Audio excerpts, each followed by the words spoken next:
Hi, good morning, everybody. Welcome, welcome.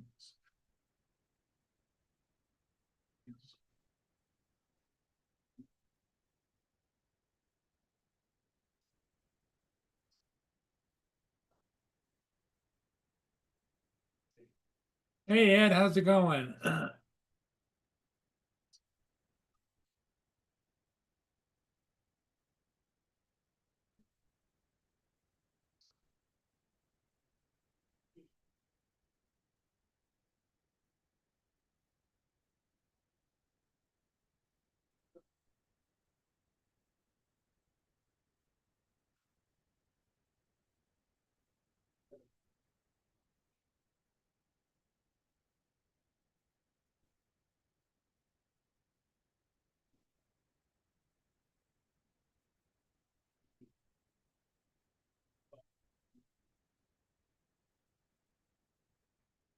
Getting started a little bit early. Justin's going to join me, and then because I got to run an errand close to 9:30, so then he's gonna stay on with everybody, and he's gonna run the show.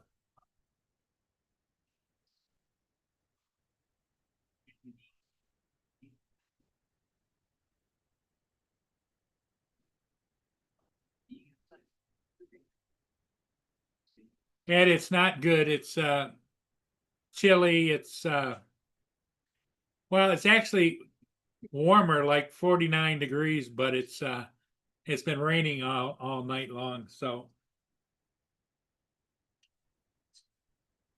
it's kind of a southerly southwest wind right now.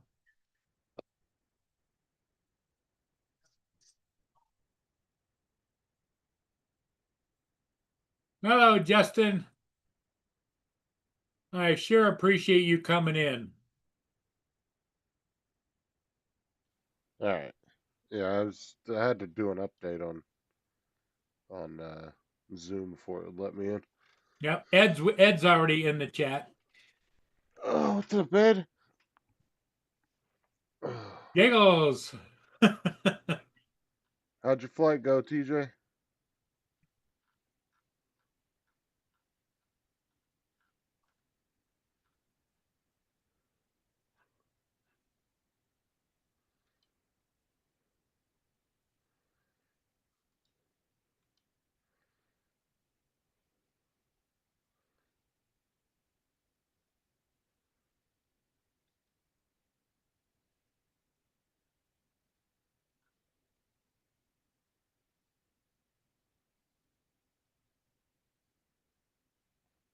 I was real surprised. I actually got paid today. I thought I wasn't gonna get paid till Friday. Oh wow. Happy days, right? Yeah. I'm gonna check on Boone. He went out. All right. There we got Edward, TJ Russell. How's it going, guys?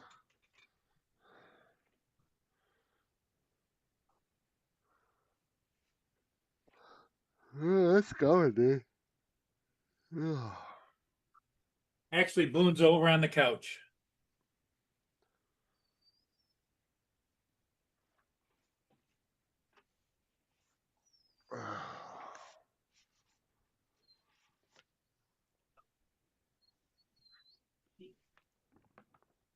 Okay, TJ. Always glad to look for you. All right, come on, dude. Jesus. Always whining when your mama leaves. What's that? Tyson. Oh, Tyson is? Yeah, he always freaking sits and whines after Sarah leaves for work. He's a big old mama's boy, huh? Yeah.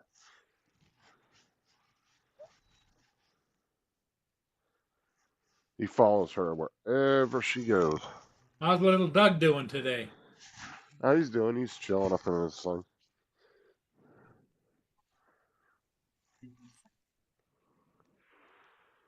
Did he eat some of the crickets you bought yesterday? Oh yeah. I haven't fed him yet this morning because Sarah was over there feeding him a bunch of mealworms this morning. So Oh, okay. I didn't feed him his crickets yet because he probably won't eat them yet. Sarah loves feeding them. She just gets a kick out of it. Well, cool.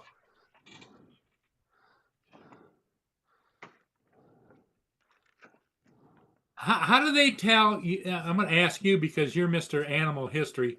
How do they tell if it's a male or a female? On the bearded dragons, from what I've looked up and saw, it's by like the bumps by their butt. Okay. But I'm not entirely sure if I would be able to gender one correctly. So that must be like their testicles or something, huh? Yeah, I'm not sure. Like I said, I'm not sure if I could do one correctly. Now, I was told by the pet store that they were all males that Okay. they had, so because they don't breed them there, so they only get males from the breeder. Russ says you can tell by the dick, Paul. That's what I was told by the pet stores. They don't sell females because they don't want them breeding at the pet store. Right. So, Well, at the pet store, they keep them all together. yeah, they can be together when they're real small. So when they get bigger, they get more aggressive with each other. Okay.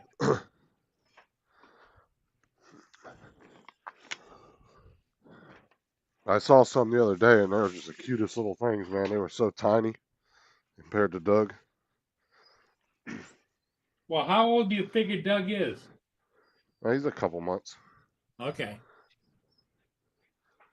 but he'll be damn near at full size probably in about 8 months, Okay. 6 to 8 months. So by next summer, he should be full size then. Oh yeah, he's gotten pretty big since I've had him, Now, how big will he end up? Like how many inches? How? up to 24. Oh, wow. He could be a big guy then. Uh, yeah, they can get pretty big. And how long do they live? 13, 14 years in captivity, Oh, good. roughly. I Yeah, because they're fed regularly and all that kind of stuff, right? think in the wild it was like 8 years or something like that, Okay. 6 to 8. Now, does he answer your voice like if you call him, or does he look at you? Or Yeah, he'll run to the glass whenever I come in the room. He'll take off running over to it.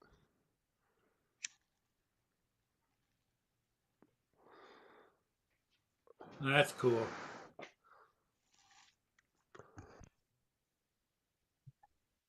I Like I just said, they got quite the personalities on them.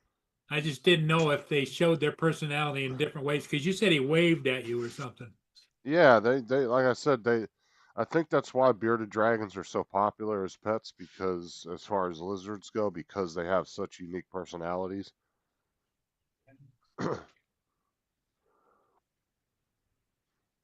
Good.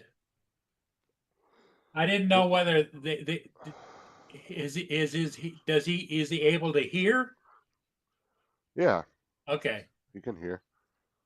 So when you talk to him, he recognizes your voice. I mean, as far as I can tell, yeah. He responds to me when I talk to him, like he'll come over and look at me. Well, that's fantastic. And And he's that's never puffed his beard up at anybody, so he's very calm so dragon. that's when they're excited, they puff their beard up. Oh, that's when you know they're pissed. Oh, They'll puff their beard up and hiss at you, but he has never done that to anybody.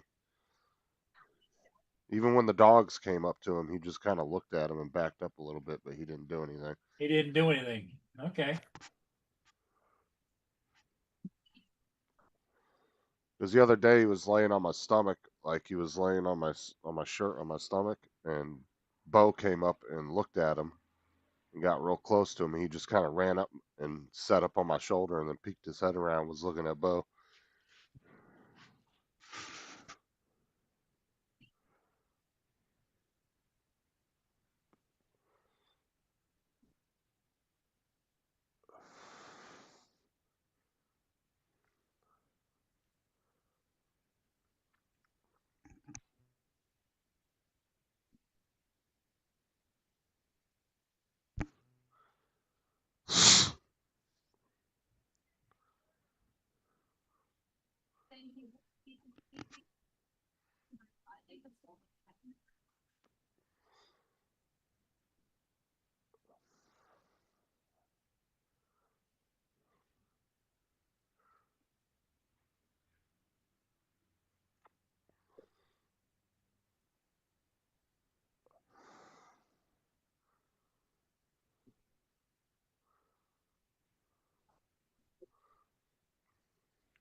So what's did your son come back home or did he go back to his friend's house?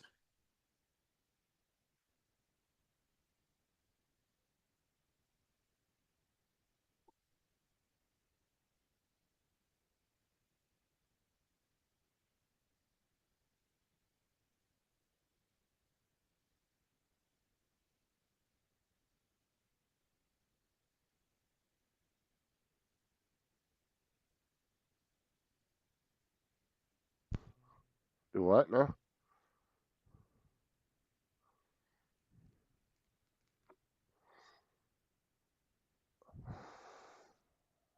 After the doctor's appointment, did your son come back home or did he go back to his friend's house? No, he came back home. Okay. He was just going over there for the night because I thought he was going to go over there for a few days, but I figured I was going to take him back, but he didn't go back. So he was going over there to go with them to the Hey Mark, how's it going? they went to the Mario Andretti thing to ride go karts and stuff. Oh, okay. It's kind of a ride park kind of thing. Yeah, Mario Andretti's got a like a go kart track, like little mini arcade, like theme park type thing. We used to And have a go-kart track up at the north end of Port Huron out in Fort Gratiot up along on the water, but it closed up years and years ago. I mean, 20 years ago. what's up, Mark Edward? And right next to it was a putt-putt golf course. Yeah, they have a couple places in Orlando. They got Fun Spot, and they do go karts. They have a go kart track and arcade and food and all that stuff. And the Mario Andretti experience is the same thing. Hey, Mark, how's it going? Hi, Paul. Justin. What's up, Mark? It's cold. Well, it rained. It rained all night last night here. Just a light misty rain.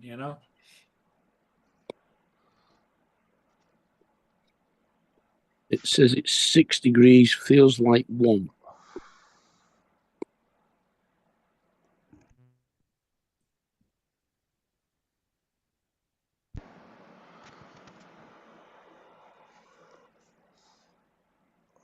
That's chilly. It is.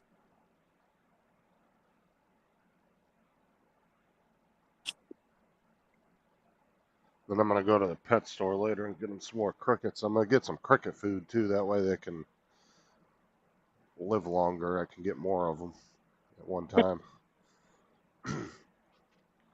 Cricket food. Isn't that just Now, when you buy Uh, crickets, how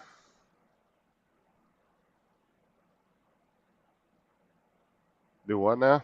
When you buy crickets, they put them in a special container for you and everything. And No, they just put them in a bag, like a kind of like an aquarium bag that they put fish in when you buy them, okay, and then you bring them home. I got a container that they go in, but crickets will eat each other. They'll start devouring each other if they don't have food, really? a food source, and they'll die pretty quickly. So they 2 dozen of them.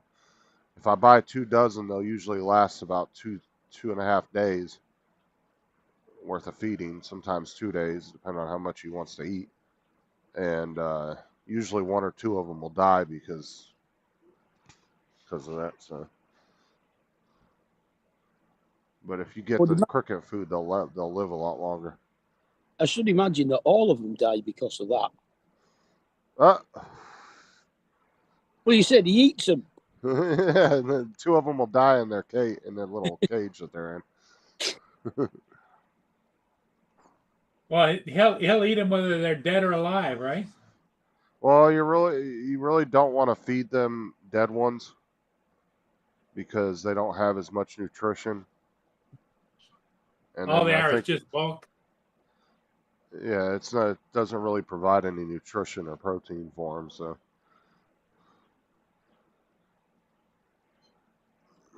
I don't feed them the dead ones. If they die, I just toss them out. I'm gonna let Boone out again. Just a minute. But I don't have any cricket food. So, but if I get cricket food, they'll live longer. So Good, isn't it? You got to buy food for the feed. yeah.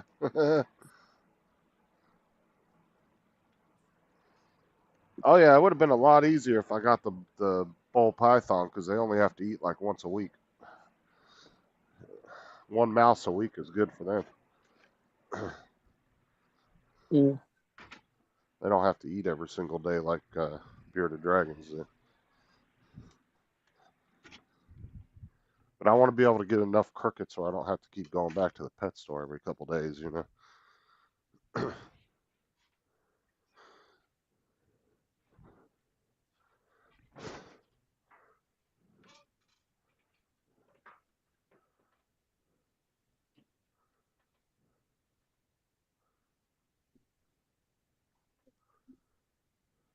I shouldn't imagine there'd be any problems if they're only freshly dead. I mean, they can't be more than a day dead. They're not going to lose all the nutrition out of them in a day. uh, I don't know. I was told not to feed them dead ones, so I just go by that. Mm. And it don't take long for their bodies to dry up when they die neither. Like if I have fed them dead ones that were like still fresh and like their bodies were still like mushy, you know. Yeah. But I haven't. If they're dried up and like dead, I don't feed them to them. Ed asked if you ever thought about raising your own crickets. I don't know. I don't know how the hell you do that. Well, that's what I was looking at. Because I've had crickets put off baby ones inside the Oh, container before. really? But like I said, I have to get some cricket feed in order to prolong their lives. So if they have baby crickets, they must be really miniature, huh? They're tiny, yeah. I've had a few of them sprout in there after I bought the large crickets. And then after a day or two, I looked in there and there was a couple little baby ones running around in there that were not in the bag when I bought them. Ah. So they had to have laid them or gave birth to them at some point in there.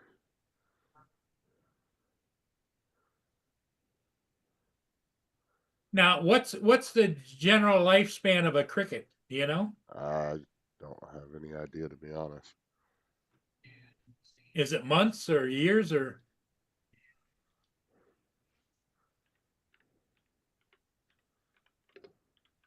I don't know. Hold on, let me look. I couldn't imagine it'd be that long. 8 to 10 weeks. Oh, they last is 8 to 10 weeks. So it's not bad if, like I said, if I go get the jar of that cricket food, which is only like $5 or $6, and there's quite a bit of food in there, and you only have to put like a little, like half a teaspoon in there Yeah. at a time. You don't have to put much in there. Just It just that's the thing is if you have a bunch of crickets in a container and they don't have any food, the ladies at the pet store said they will start eating each other for nutrition because they don't have anything else. So, and I just never bought the cricket food, so I'm figuring what I'm gonna do is get some of that, and I'm gonna get about 4 dozen of them and then try it and see how they do over the course of 4 or 5 days.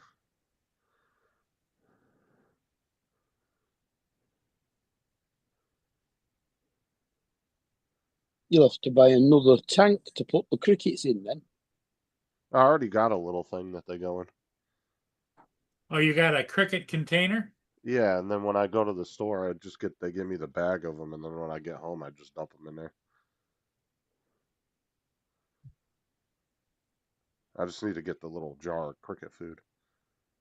Because she said that jar of cricket food, she said would last you a long time. She goes, you'll probably only buy one every 6 months, if that. And it's like $5, $6. I mean, it's a pretty good sized jar of cricket food.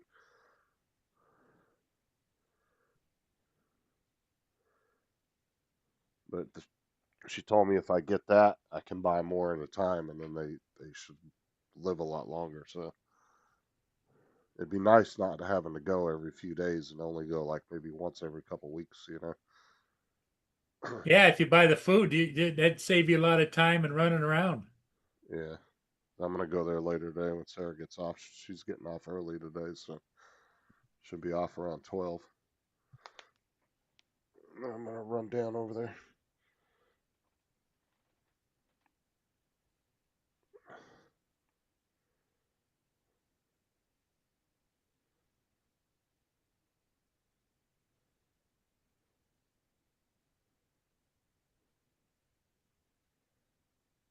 Yeah, I'm gonna check it out today. Some videos on it today, and I'm gonna go in there and talk to them as well. Edward. Well, if you start raising crickets, you'd be a cricket rancher.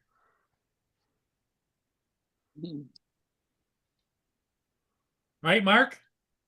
Mm.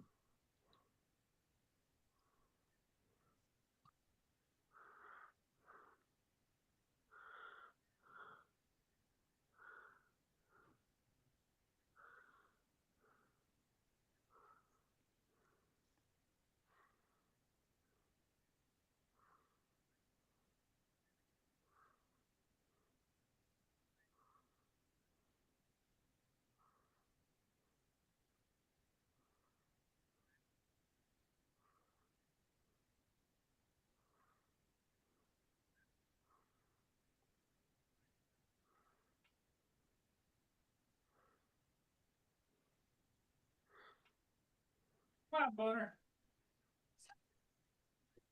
Come on, Boner.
Okay.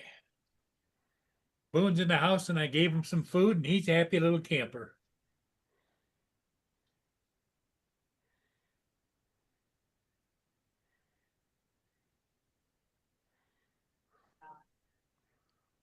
What's up, Brenda? Brenda.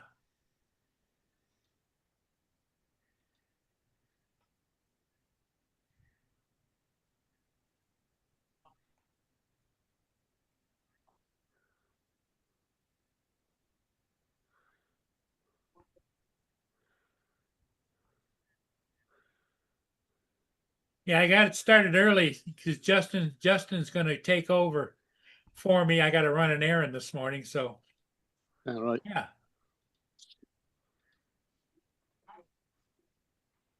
Oh. I don't know what I'd do without Justin and a few of my friends like Brenda and Mark and everybody that comes down here and TJ. It'd make it really hard. Hey, TJ, you gonna come on from Michigan? I know you're outside Paul's house stalking him. He's gonna come on the live stream, just sitting on Paul's porch. He must have got there all right. Yeah, do a clip of TJ sat in Paul's chair. That'd be a good one, wouldn't it?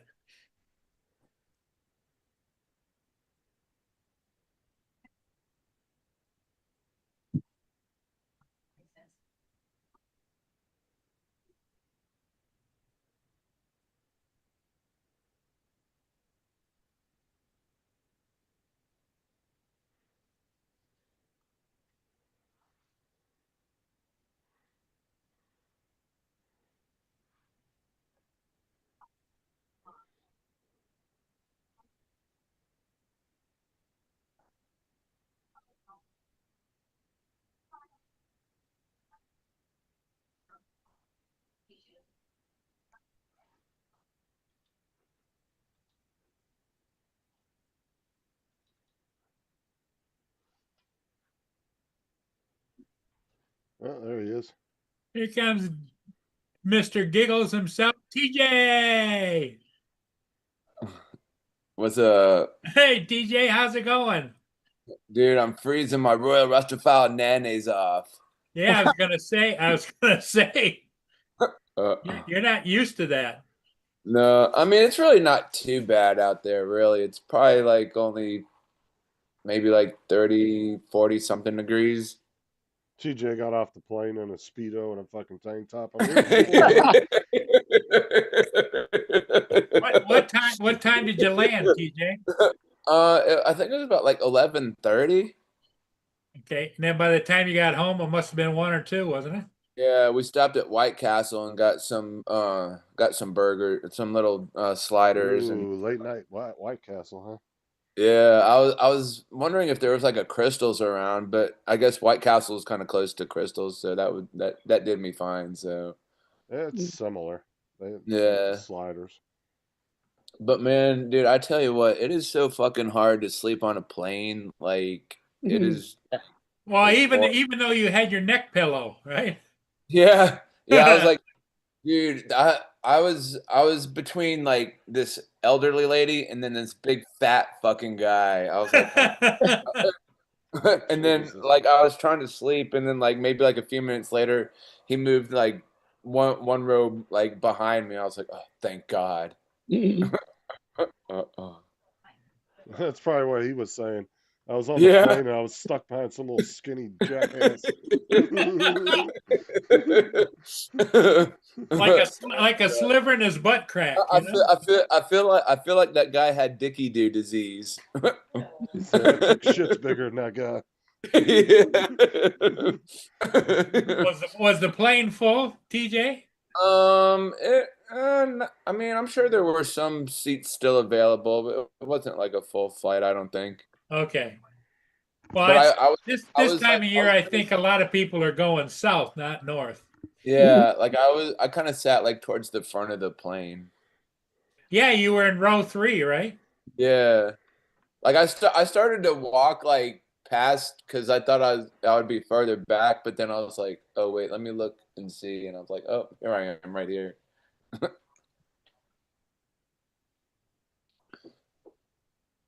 See if we can fly back on Southwest instead of damn Spirit, dude. These seats are freaking uncomfortable. Like my ass was hurting. I was like, ugh.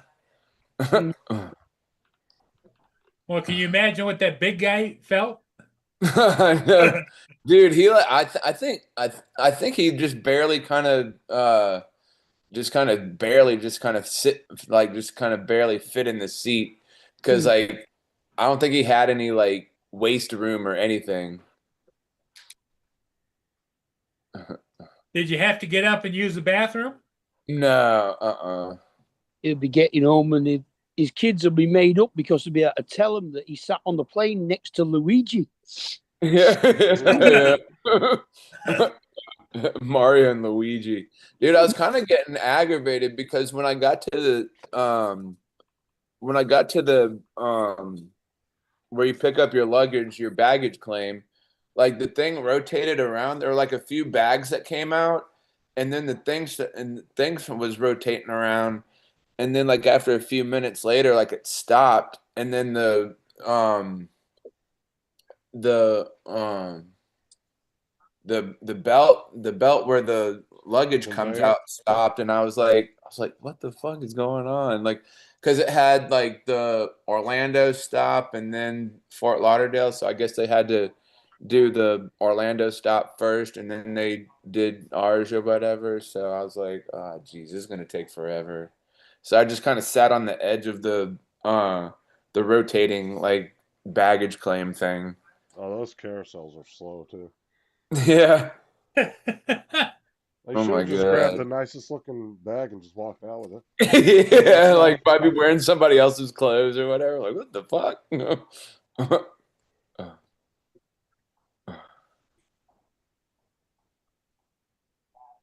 Ed says he likes White Castle once in a Yeah, while. they're not too bad. Not too bad. I thought they were closed for a minute because well, I know they were open 24 hours, but I didn't think the one that we went to was open for some weird reason.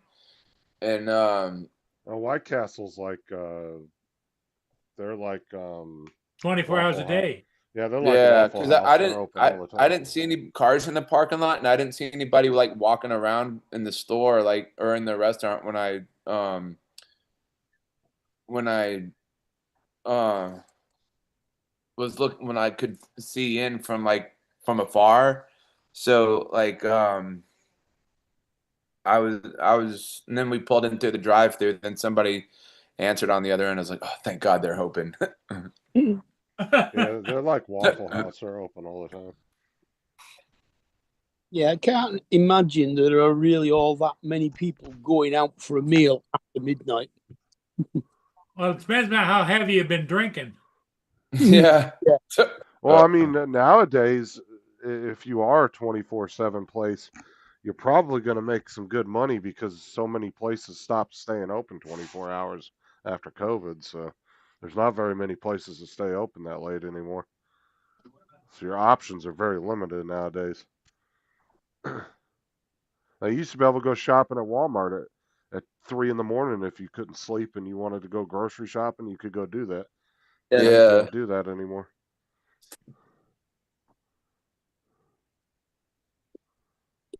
I don't think our Walmart is open 24 hours. I think it's only open till like They stay 11. open till 10 or 11. That's nationwide now. They Hey, changed that JDS. everywhere. Good morning. Now there might be some Walmarts that are still 24/7, but it'd have to be in like really big cities that Yeah. would justify keeping it open. But I know a majority of Walmarts they started closing at 11. Yeah, And I'm 24 hours, but they stopped selling drink and cigarettes at 10 o'clock at night. You can go to the gas station and buy that at 2 in the morning if you want. There ain't no Yeah. time. There is a time limit on alcohol, but not cigarettes. The all-night gas stations charge a hell of a lot more for cigarettes than the shops do.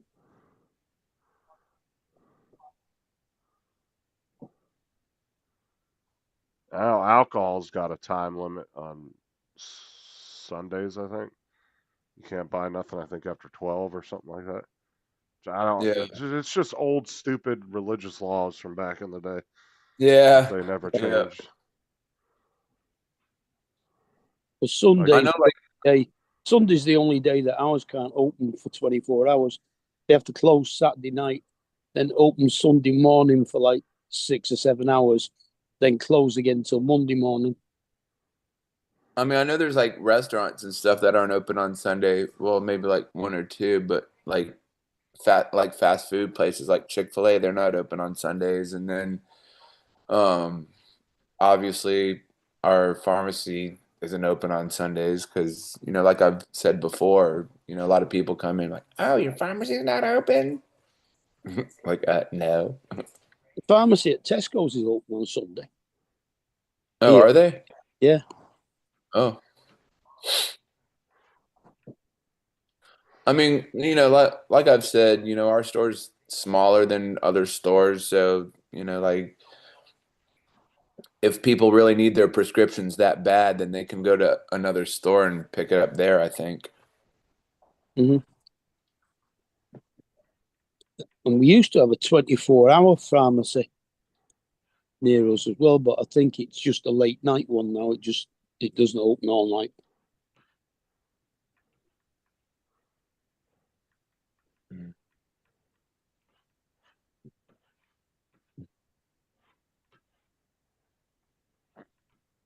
But when the pharmacy's in the supermarket, it's usually open every day.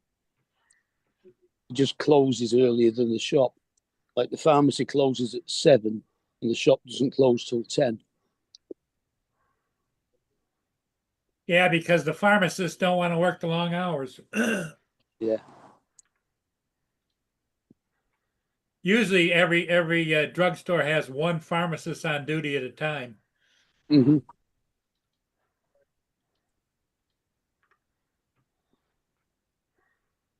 Yeah, and it always takes longer because every prescription you take in, they go and get it all and set it out and everything, and then the pharmacist has to go to through fill it it. all, check it all first. Yeah.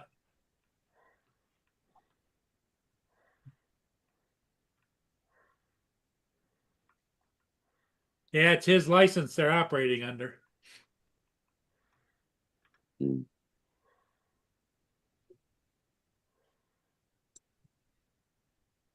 I'm not looking forward to in this tank out. Ed says he remembers when White Castles were 12 cents. Do they have like a deal on there where you get like,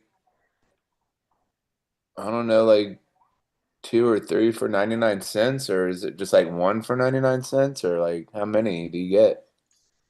I would imagine one. Oh.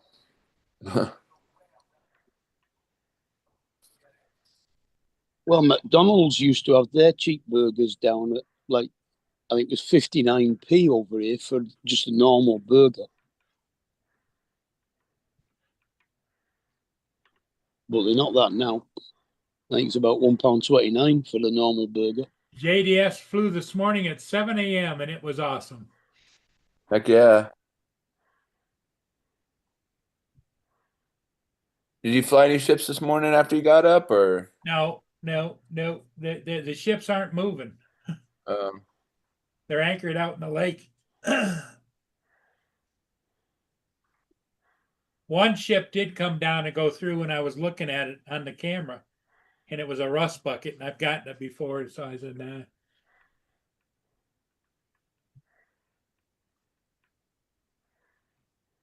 How come they're all anchored up? Is there a problem somewhere on the river? Well, yeah, we're supposed to be getting high winds and snow later today. All right. Oh, you'll be getting ice, won't you, soon? It'll be starting to freeze. Yeah. Well, not going to freeze today because it's 50 degrees out, but. I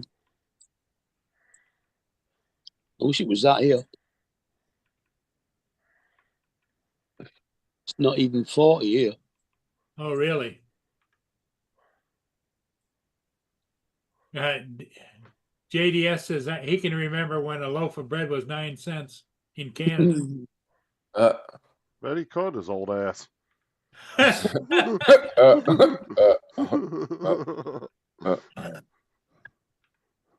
Well, mean, you could still find things for that price these days. I mean, hell, like when people aren't buying stuff at Walgreens, like when we get the markdown prices, we have this back shelf that we put all of our markdowns on, and they're like 99 cents, 69 cents. Like right now, everything, like there's like a whole bunch of hair dye that went down in price for like maybe like $2 or $3 and like 99 cents, like No, I love you, JDS. or 67 cents. I mean, it's crazy. Like a lot of people don't buy a lot of things, so we end up marking them down and just putting them back there. Like we've had like so many things like candy and I don't know, like shampoo and stuff that went down.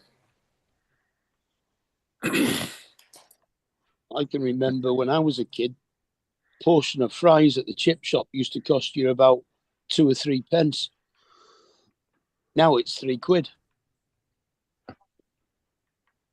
You're showing your age there, Mark. Uh-huh. That'd have been back in the mid-70s. And oh, back in 1952.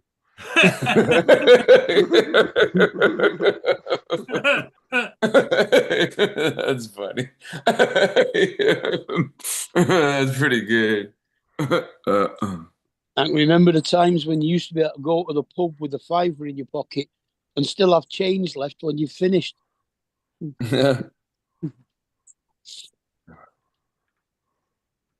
Well, you used to carry, back in the day, I used to have a pocket full of change, because it's like 10, 12 cents, 15 cents, a quarter, a nickel, a dime. Yeah. I don't carry any change anymore. If they go to hand me any change back at the register, they got a little cup there. I just stick it in there. Yeah, a lot of people are like I've been hearing like they're getting rid of the pennies now because they're not going to be Not making them making anymore. Yep. That's because it costs $12 billion to make $3 billion worth of pennies. Oh wow, that's crazy. Unless you happen to have that 1 penny. Yeah. Well,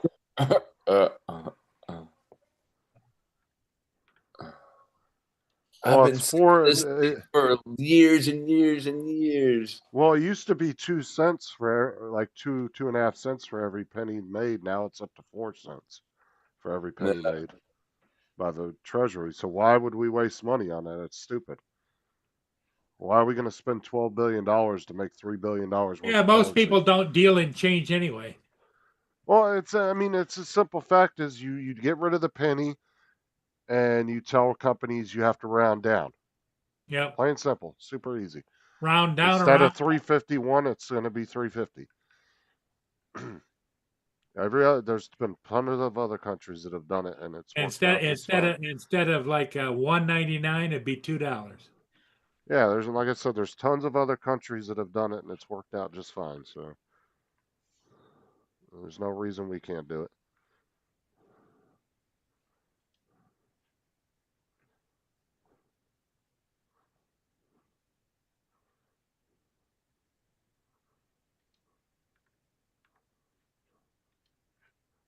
There's no point, like I said, why would we want to continue to spend that kind of money just to make pennies? To me, that makes no sense. Literally, no sense. I mean, it's like they say, a penny saved is a penny earned. So, I mean, penny here, penny there. Yeah.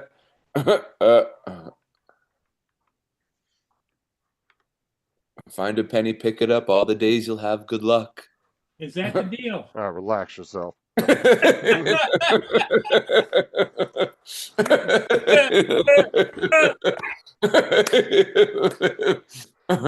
funny.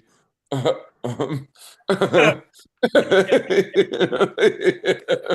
that's funny. DJ liked that one. Yeah. I think there was like an episode of The Big Bang Theory where Penny was, I don't know, something happened and Sheldon goes, find a penny, pick her up. All the days you'll have good luck. I mean, you could start doing a little penny collection where you collect one, try to collect different ones from different years now. Yeah. Granted, they're probably never going to be worth anything because the thing is like you're still going to be able to use pennies. It's just pretty much what the government's going to do is they're going to go to all the banks and say, "Give us what you have, we'll take that." The pennies will go; those pennies will go out of circulation. Then they'll just let you use them until they get a. Eventually, they all make it back to the bank at some point. But even in 10 years, if you still have a handful of pennies, you'll still be able to still use them. It's not Right. like they're going I mean, bad or anything.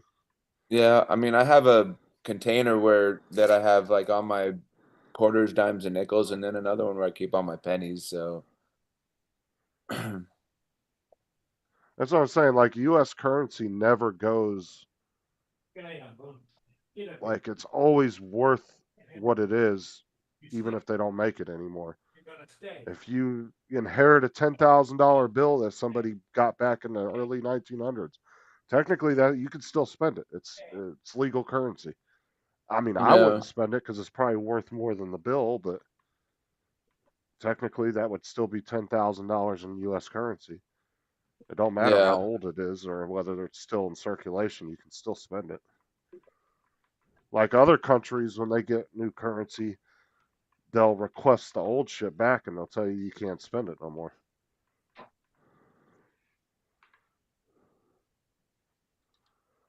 Isn't that what they do over in the UK, Mark? If you guys get new currency, don't you have to turn your old shit in by a certain time?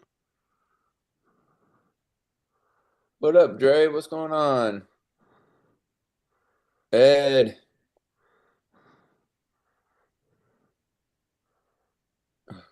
Wait, didn't I buy all that? What the fuck? You see what Uncle Don put? He said Justin probably cheered getting rid of Pluto as a planet too. Damn right I did. That was all lies. All of it. Like what is that? Like is Pluto like not is a non-existing planet or something, or what was going on with that thing? Well, no, the scientific community a few years back decided that they didn't consider it a planet anymore. I mean, it still is. I mean, it's still like in the solar system. Yeah, I don't know. For some reason, they decided that they weren't going to count it as a planet no more. I don't know what the reasoning behind it was, but No. Huh. some scientific reason they decided not to. What's up, DJ? What's up, Dre? What's up, Ed? How you doing? How was your flight, bro? Shit, fucking uncomfortable, man. I was telling them earlier, like when I sat down, on my right was like this elderly lady. She had her iPad and putting together like a little puzzle or whatever. And then on my left was this fat fucking guy, and I was like, "Oh my god, really?" Sit next to this fucking guy. You didn't And get then to like sit. and then I had my little neck pillow or whatever. So I was trying to go to sleep, and so then like I woke up. I guess he was uncomfortable in his seat next to me. So like he got up and like sat in a row like behind me, which I was kind of glad of. I was like, oh, thank God he moved. Yeah, I told you too. That guy probably was like, I had to sit next to some skinny fuck. Wouldn't shut the hell up. You did. He wouldn't quit giggling and laughing and clapping his hands. You didn't get to sit beside my cousin. No, that was pretty funny. Good morning, Mr. Don. Good morning, babe, buddy. What's Good up, morning. I'm only on here for a second because Justin is fishing. He knows why they stopped having Pluto be a planet. He's just fishing. Uh, Am I right, Justin? I don't know what you're talking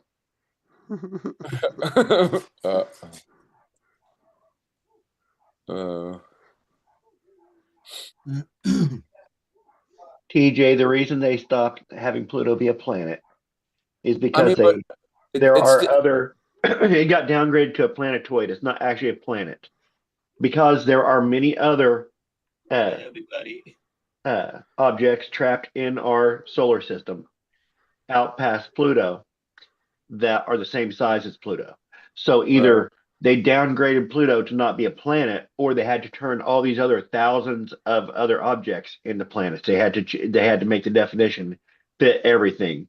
So they changed the definition so that Pluto is no longer a planet. Yeah, I was That way about they to don't say have the to same track thing. 1,000 other planets in our solar But system. it's still part of it's still like in the solar system though, isn't it? It is in the solar system, yeah, but the Van Oort cloud is in the solar system, but all those trapped asteroids and stuff are not. We're not. What is? Isn't that it? The Oort cloud? Like if you looked at if The you, Milky if you Way. looked at like a picture of like the all the planets that were in the solar system, Pluto would still be on there. No. If you look at an old picture, it would be, but on Yeah. new pictures, they would not put Pluto as a planet. Let's see. I'd have to concur. Yes. So why didn't I concur? For the solar.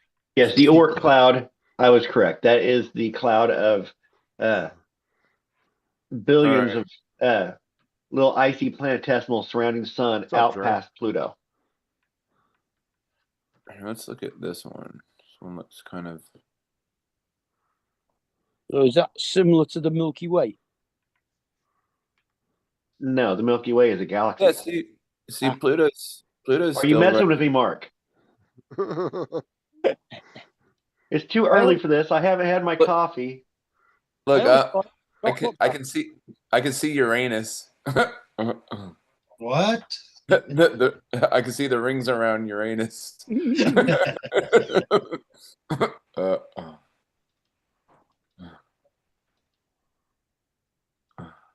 Look, Don is ready to say something, but he doesn't want to. Look.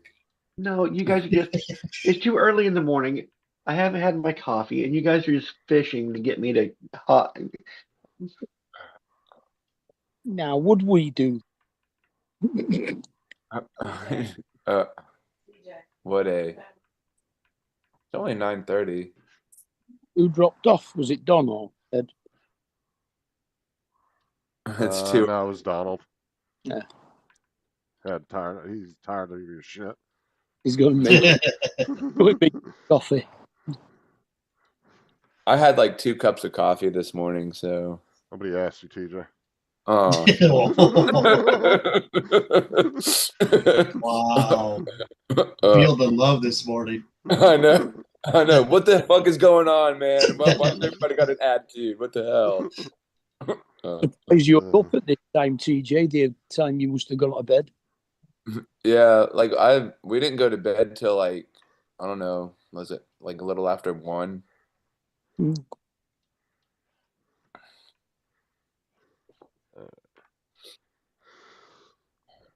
Furniture. I started watching Bill the Drone Reviewer last night, Oh yeah. and I went to bed and listened to it in bed. I must have fell asleep halfway through it. He must have his voice just kind of maybe was just like You just fell asleep.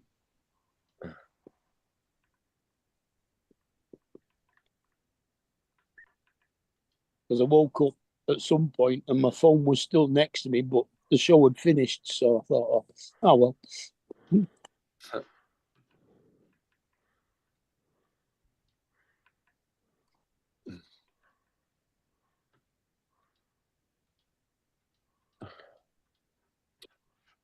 But when you got Bill the Drone Reviewer and Ron at the same time, Oh yeah. I mean, I guess that could be like something soothing to fall asleep to, I guess. 2 voices at the same time, it's like,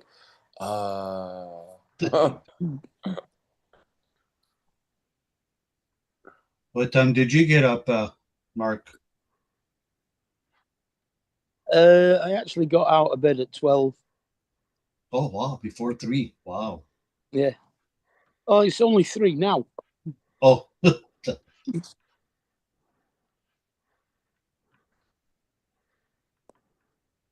Well, it's not even 3 yet. It's 20 to 3. 2:30 now.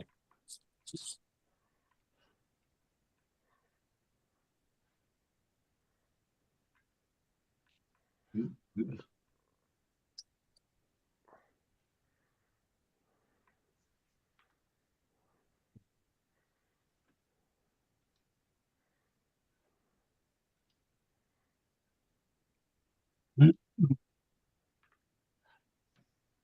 But I've got to give this fish tank a good scrub down before I take the other one apart and start moving it all into this one.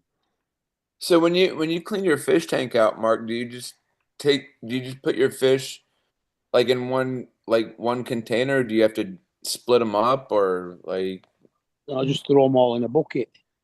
just put them all in a bucket and let them swim around in there? And then you dump the old water out and take all the rocks and everything out of there and rinse them off. Yeah. Yeah, it ain't fun cleaning Man, a fish I tank. bet You- that's a I'll tell pain you. in the ass to be doing or whatever. Do you do what they? Takes 2 or 3 hours at least. Yeah. Hey, Wow. hey, Mark, do you do what they do at Patland over here? Like when they're changing the water, like when they clean the tanks, they keep some of the water, and then with the fish, when they put in a new water, they add that water into it. Yes, you've got to keep some of the old water so that your natural bacteria are still there. Good. Yeah, because I think if you dump the old water out and just put them in the new water, I think that it could like kill them or something. Well, you've got to put a treatment in the water as well to get rid of all the chemicals that the water board put in. Oh yeah.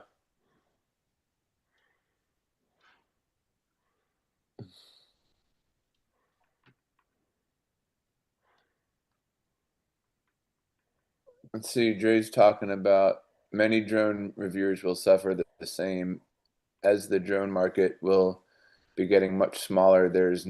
Not there's not else to talk about unless you are actually teaching people about the use of drones. Oh yeah, I mean the majority of Bill's show that I saw yesterday was talking about the action cameras and Black Friday deals. Yeah, I mean, I was talking to John Flynn last night when I was at the airport and telling him which drones I had, the Air 2S. He's like, man, that Air 2S is an awesome drone. I mean, the camera on that thing.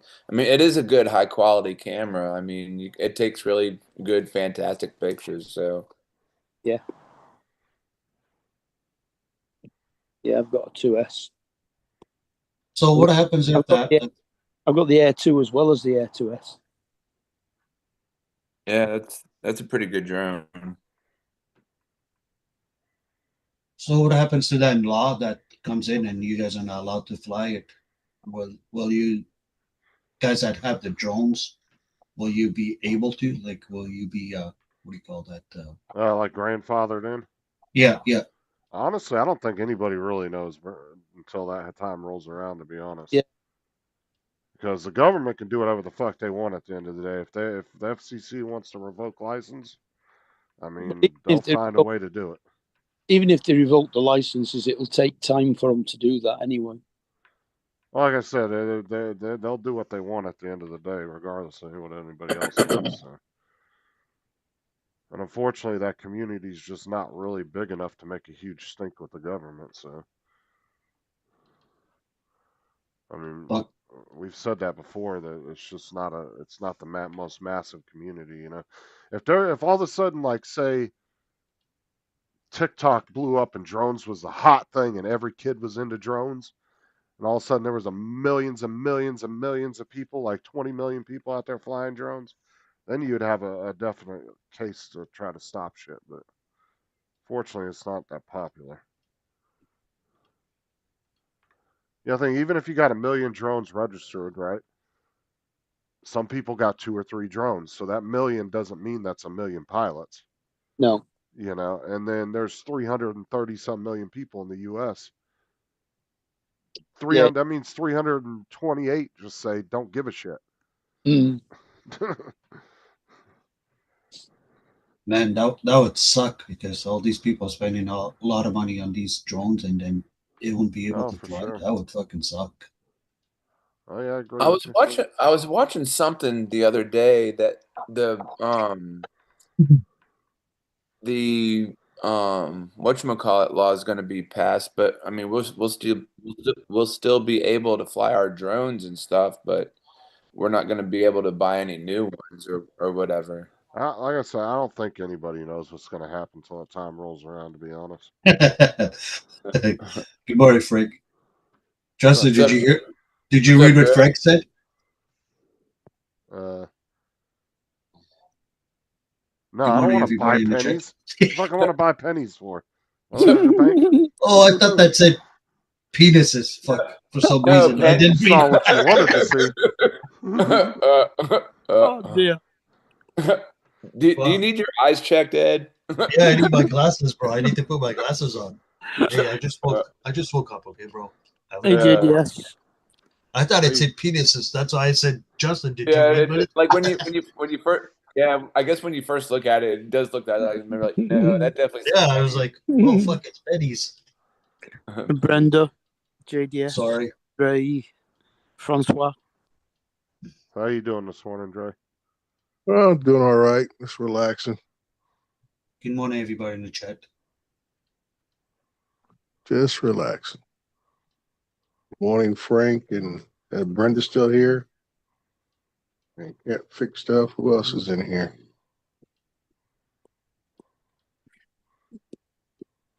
Small group this morning. Yeah, I think Donald's still listening. Ed's in. Yeah. Russell was in. I don't know what you think, Dre. You think anybody really knows what's going to happen? Well, the facts that we do know is that the pending laws, and this is what people need to understand. What's pending is not geared towards the civilian population, is geared towards government agencies. And that's the difference. Like the NDAA law is under the Military Act. And basically, if you actually read the language, it will just simply state that it's for prohibited government agencies from purchasing any future drones. Is also limiting the importation of future drones from those who are named in the bill, which is DJI, Autel, are the two main ones that are named by title as two companies that will no longer be able to import things into the country. So that's the key thing. There's nothing in any laws that are pending or anything else that states that those who already own drones that were made in China or anywhere else are restricted from flight. Right. Only government agencies are the ones who have been forced to turn over their old fleet for whatever else they're buying. And I had explained it to some guys who were a little upset about, I think it was a police department in Maine was getting their drone program off the ground. And it was something about the cost. I think it was like $45,000, something like that. And they were saying, well, they could have bought so many, this drone. And I told them, I swear, I said, if you would have read, because the picture of the article by what's his name? The guy who does Drone XL articles. And I said, all they saw was a Skydio drone in the picture. I said, they're not buying Skydio drones. They're buying Axiom drones, which also makes the body cameras for most 80% of police departments in the country. So they want to stay with that same ecosystem, what the body camera does, how they store the footage and everything else. And now Axiom is building their own drones that is compatible with the body cameras that most officers wear. And I had to tell these guys, I said, read the story and stop looking at the headlines in the picture. You know, that's what got your attention. All these guys talking about, oh, Skydio. That's it. They're not even buying Skydio drones.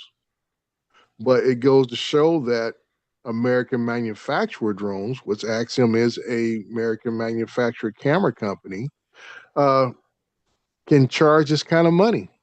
And most first responders and the government agencies have those pockets, those deep pockets to spend that kind of money.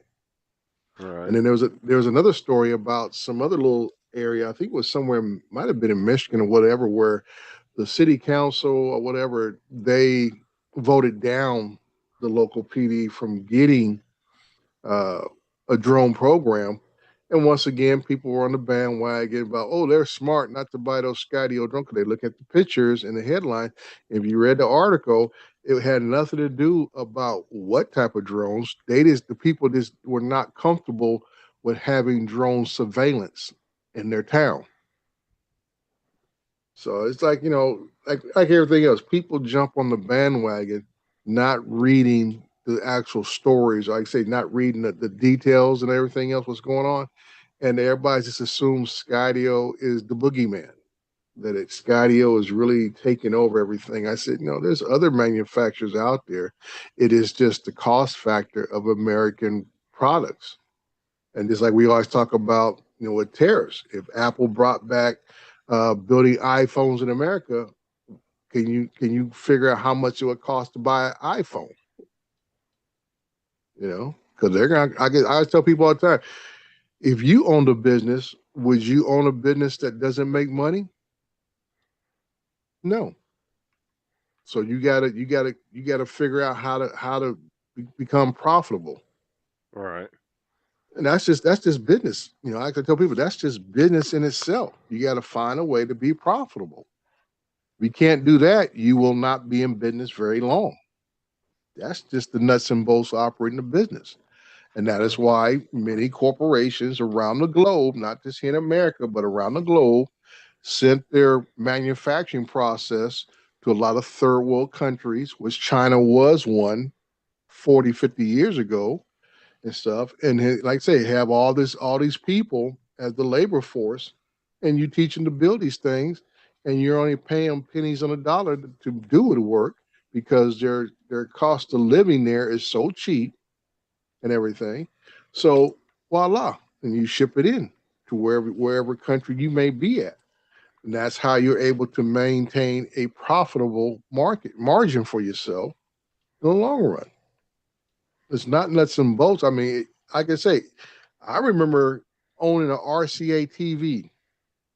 That thing lasted me for probably 15 years. As a matter of fact, I gave it to one of my brother-in-law because I bought a big screen, Mitsubishi big screen, way back in the day. And then he still had that RCA for another 5 years. But you can't find anything from RCA today that's built in America. Oh, RCA's crap these days. Yeah, it's crap because what it is, somebody bought the naming rights to RCA, Yep. and it's being built somewhere else. It's just And like so- that other company that builds all the crap. What is it? Sharper Image. That used to be Yeah. a really big name back in the day. Mm-hmm. Hey guys, I'm gonna go ahead and jump off. Apparently, we got to get the car back to my wife's parents because we're kind of hogging it from them. So I'm gonna jump off, but I'll catch you guys later on though. All right, we'll catch you TJ. later, TJ. All right, Yeah, later. Have a TJ, good peace day. out.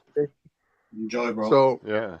So that's why you get down nuts about like I said, us here in America are just so spoiled about what we pay for, and that compared to other countries, what they have to pay for stuff, we are just been spoiled most of our lives. The cost of food, the cost of fuel, the cost of electricity, the cost of everyday stuff. And as soon as prices start going up, it's a national outrage, and that's just that's why when you don't hear Trump and them talk about it, but you remember when he talked about these things when he first came into office, he said there's going to be some pain, but the American society doesn't believe in suffering anything. Everything's supposed to flip overnight, and You know, That's not how anything ever worked, though. I know that, but I say in reality we know that, but that's the mindset of the American citizen that everything's supposed to flip overnight. They don't want to feel no pain or discomfort or anything, and everything should be status quo. I Yeah. said you complain about the last president and his administration, how prices were going up, and I said they thought, oh, January 20th, everything's supposed to flip the script and just roll right over. And now, what do people complain about now more than anything else? Prices are still up. You know, and every little tiny headline that most people can grab onto to show prices are either stabilizing or going down, they throw it up on Facebook in a heartbeat. You know, and I always tell one guy, he's childhood friend, and he's big heavy Trump supporter. He's talking about, oh, gasoline prices are down in America. I said, well, somebody in California didn't get the memo. They I paid $4.99 a gallon this the other day. now here in Florida, we were averaging 320 to 340 for the last 4 years. Mm-hmm. Now it has dropped as much as down as far as 274 is the Mhm. lowest I've seen it so far, but it keeps like struggling between 270 and $3.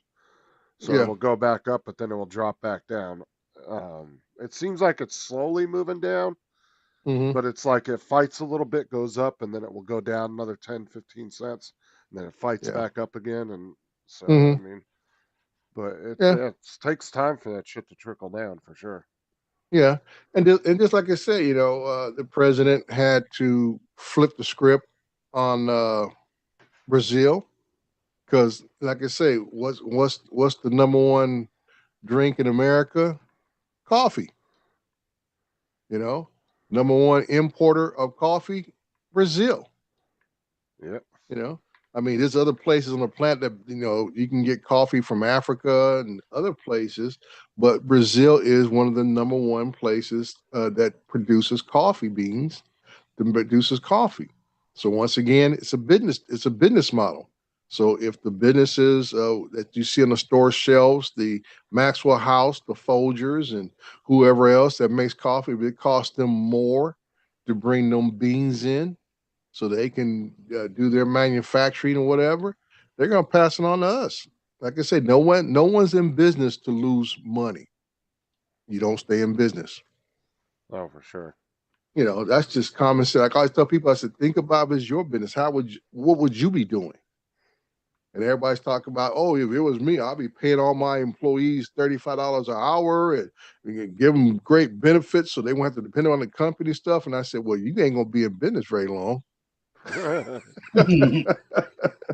You'd be lucky to make it through the first year because that payroll and the employee tax would crush you. Just making payroll and employee tax, you got to pay on the insurance and everything else on your employees. That would just kill you.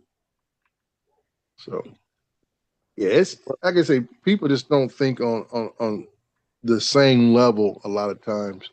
They think, like I said, it's supposed to be, I always say, use the term, people walk around with those rose-colored glasses and think everything's going to just be A-okay and, go from there. I said, man, I always tell people all the same thing. I said, you name me a time in history where wages outpaced inflation. Never. Never. And never.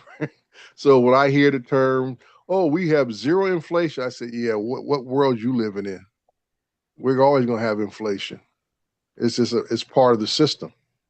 It's built into the system. It's just a matter if your system can handle it. When inflation gets up above, I would say anytime it goes above 5%, it gets critical. As long as it's around 2%, 2.5%, 3%, most economic systems can handle it. But when it jumps above that 5% range, then you're talking serious issues. Well, you've still got a decent price of petrol over there. Yeah, that's what I said, Mark. I mean, people don't understand what other countries pay. They have no clue. For 100 gallons, our petrol is about over $7 a gallon. Hmm. If Yeah. you use our gallons, it's like $8.50 a gallon. Right. And the closest Here- thing here, people in America here get to experience how expensive gas is if they go visit Hawaii. Here where I am is $1.34 a liter. Hmm. Yeah, it's about £1, getting on for £1.40 a litre, Hmm. and diesel here, Oops. which there's Okay. 185 Canadian to the pound. Hmm.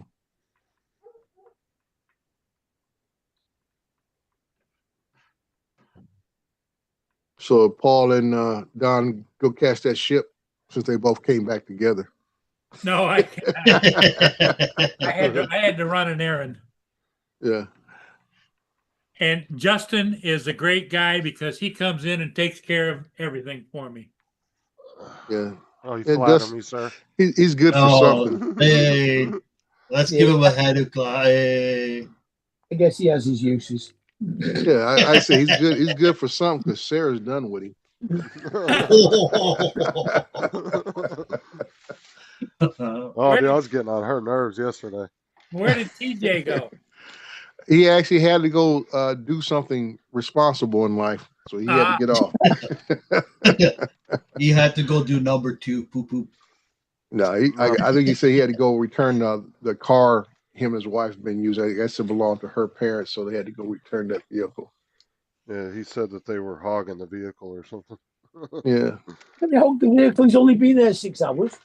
I know. That's what I was Right? thinking. I said I heard him earlier talking about flying in. I said, "Well, dude, you ain't been there a minute. You ain't even been there past breakfast hardly, and you hogging the car."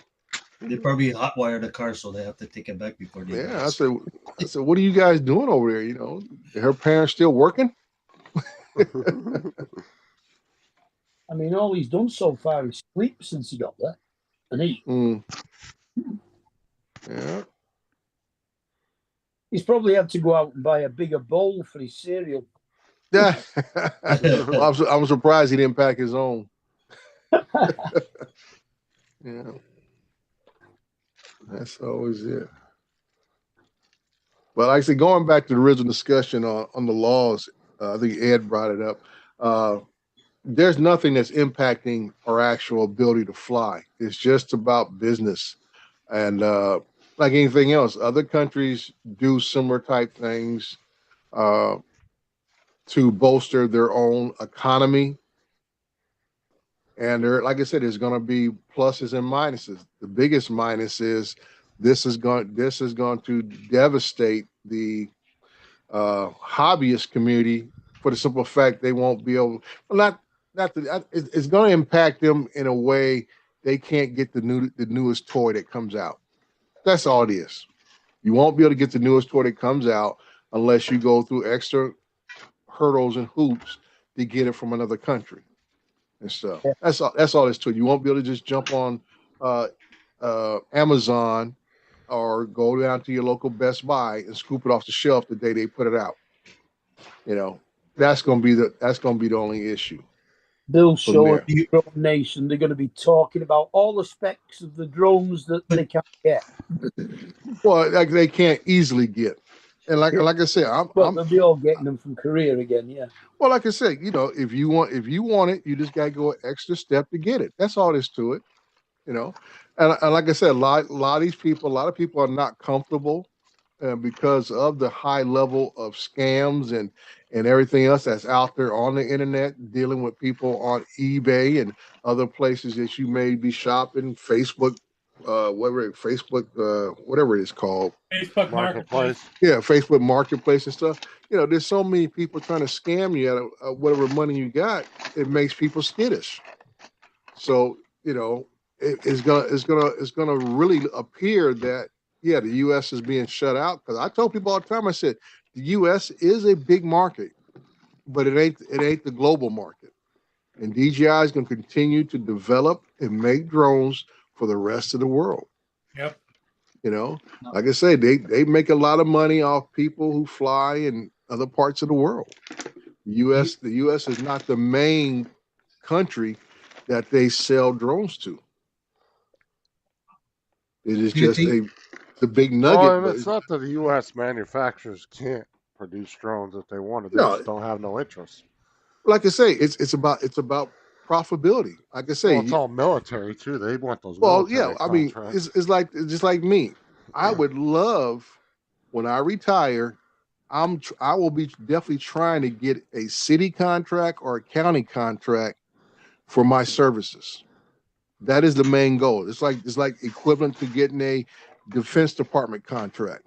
If I can Right. get that retainer fee for $50,000, you know, or even who is rummaging through the trash? Yeah, that's like y'all need to take that mic off the dog and get him out the trash can. Yeah, So, but I Go was ahead, just Paul. saying that I think it's in our city, without having to go to council approval, any department head can authorize a $25,000 contract. No, don't have to get no 3 bids or anything. They can just, okay, yeah, we're going to give you $25,000, and that's per quarter.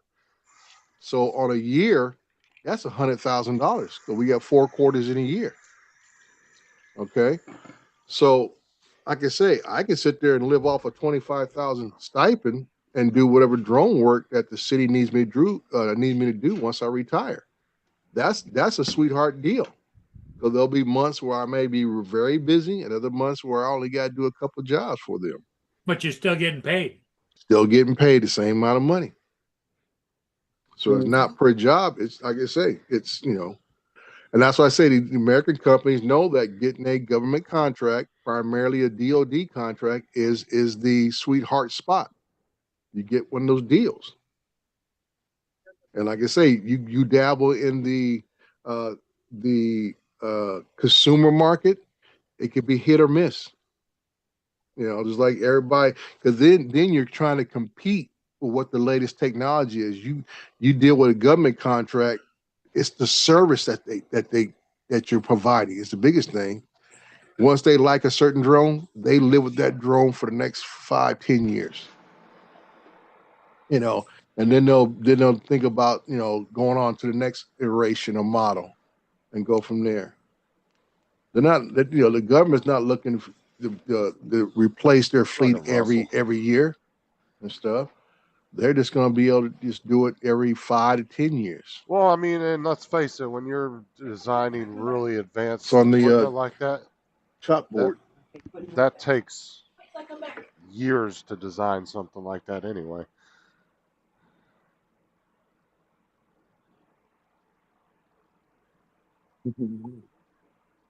It's like, I mean, just take like jets, right? Like the F-22, they were designing that back in the 90s.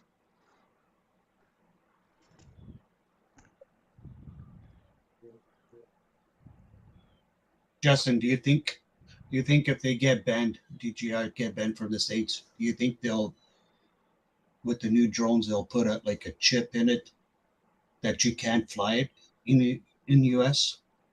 Like I if you don't go know. to a different country and buy Well, one. I mean, they already kind of have that technology in the drones now with the GeoZone shit. They can Well, it has keep your that. drone from taking off.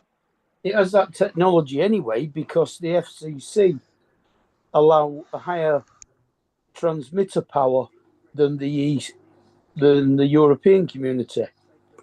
So they know exactly where that drone is because it automatically switches its power output according to where it is. Well, and like I said too, it's no different than when you would go to take off in a no-fly zone and if your drone just won't take the fuck off.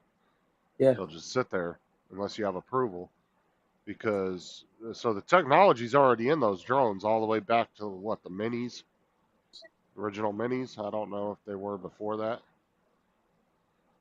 But yeah, so I mean, they could just flip a switch based on your location.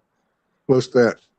He was saying, could DJI put like a chip in the drones and future drones that say you can't have them if they could keep them taken off?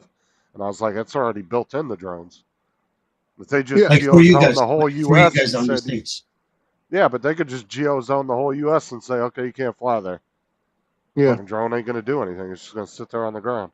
yeah. Unless some But way you but can fool it to think it's somewhere else. and that's why I'm saying that there's no pending law that's gonna to do that, because now you're ordering a manufacturer that's not even in the United States to ban the ability to fly. Because that's what it would have to do. That have to something have to come from the manufacturer to basically kill off the system. Oh, okay. You know. But like I was saying before, it's just the sad part is there's no American company that has no real interest in building consumer drones because they don't see a profit margin big enough. But like I say, Well, they're you know, not these, stupid. They know that it's expensive to build them here. yeah, that's just what I'm So, saying. It's not enough profit margin yeah. for it. And I can say you know these guys are making these large heavy lift drones, basically government type drones. I say the smallest thing you're going to see is what first responders are getting. And like I say, if you guys have seen a X10 in person or some of these other ones that are out there, these are not small drones by any chance. These are fairly big drones. The X10 is about the size of my, this slightly smaller than my M30T. So they're not small drones at all. And like I say, for the price margin of it, and like I say, Skydio, they talk about the drone, but where Skydio gets you is on the software side, to where you have to sign up for the yearly or whatever it is subscription to be able to operate the drone. That's where Skydio gets you. You know, Yeah, it's the we're same. so we're. Okay. Go ahead, Justin. I was gonna say it's the same shit the car manufacturers are doing now with the key fobs and all the extra features on your car. You Yeah. have to do either a one-time huge payout or you have to do a monthly subscription for it. Mm-hmm. So that's what I mean. You know, just like I say again, how we got comfortable. I mean, DJI has provided these fly apps for us for every iteration they have put out, and we got comfortable. Never had to pay for anything extra. Like we all think, hey, all drones come like this, and for the most part, most of them have, because that's been the business model. But then Skydio shows up and says, okay, we're going to leave the consumer market behind, get into the enterprise level, you know, industrial level and government level, and we'll make extra money on the back end by saying, oh, you need to subscribe to the app Yeah, to they're gonna make, claim they need to yeah, keep up on the software and it costs of money. And course. Yes, that's all part of the game. And that's how they're able to actually cover some of the costs of the building them here in America. It ain't just on the price of the hardware, but also that software component. You know, yeah, because now some of the car manufacturers are now charging you monthly subscriptions to be able to use Android Auto or you know, the yeah. Apple Well, you know CarPlay. that all started with the what was the Star? What was it called? The first one, OnStar. OnStar. It was a subscription service. You didn't Yeah, have to have it. now they're doing it with the key fobs now, where you can't get the auto start or even Mm-hmm. the to open your trunk. All you can do is unlock your car. That's it. But Mm-hmm. all the extra features on your key fob, you have to pay monthly subscriptions for now on some of the cars. Yeah. Oh, wow. So like I said, that everybody's gonna figure a way to nickel and dime you to cover extra, to get that extra income for them, extra to increase their profit margin.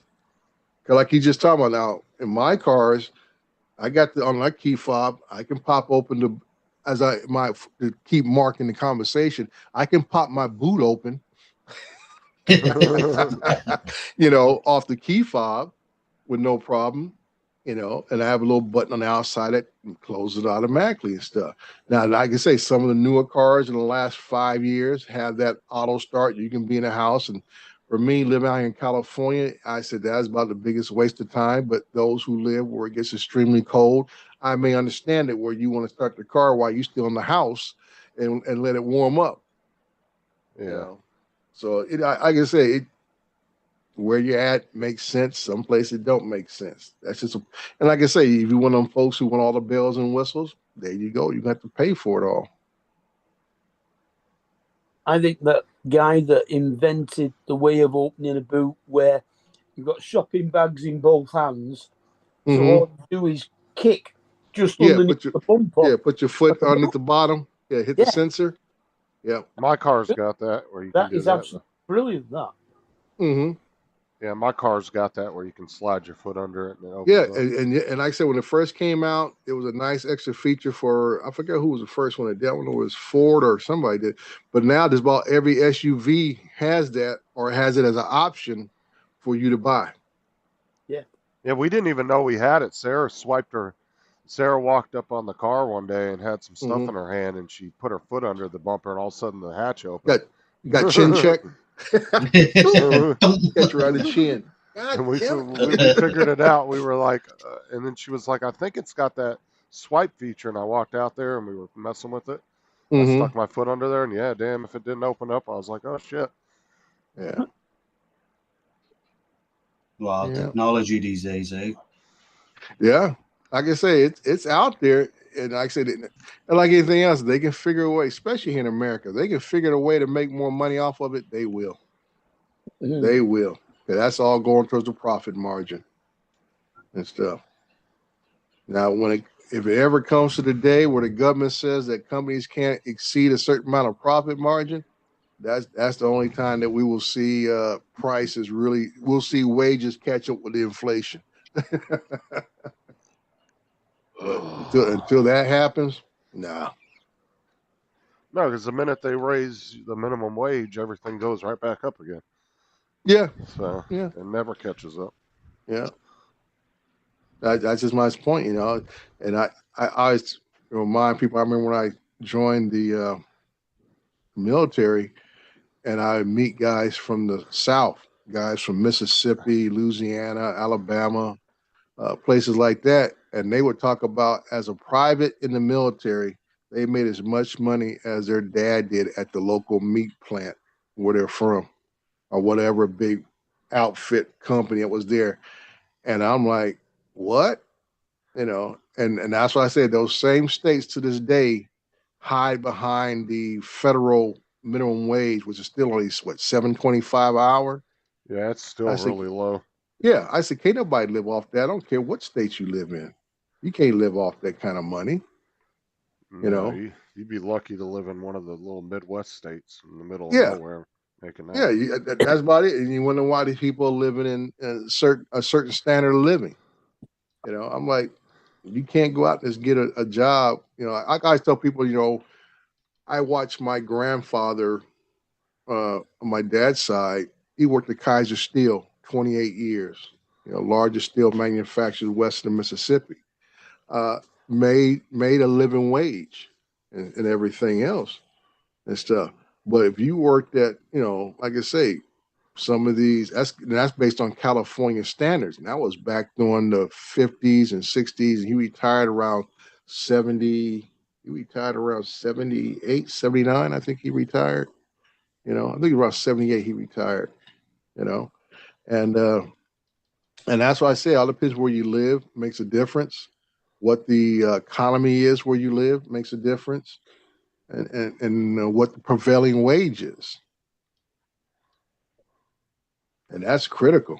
You know, just like me, I'm about to retire here in about 18 months, and it is on my mind that my wife and I, we may have to move to another state to where the money we have earned for our pensions and and everything else can go a little further because we're based off California wages, and we need to maybe move somewhere else to where we can actually have a very comfortable living.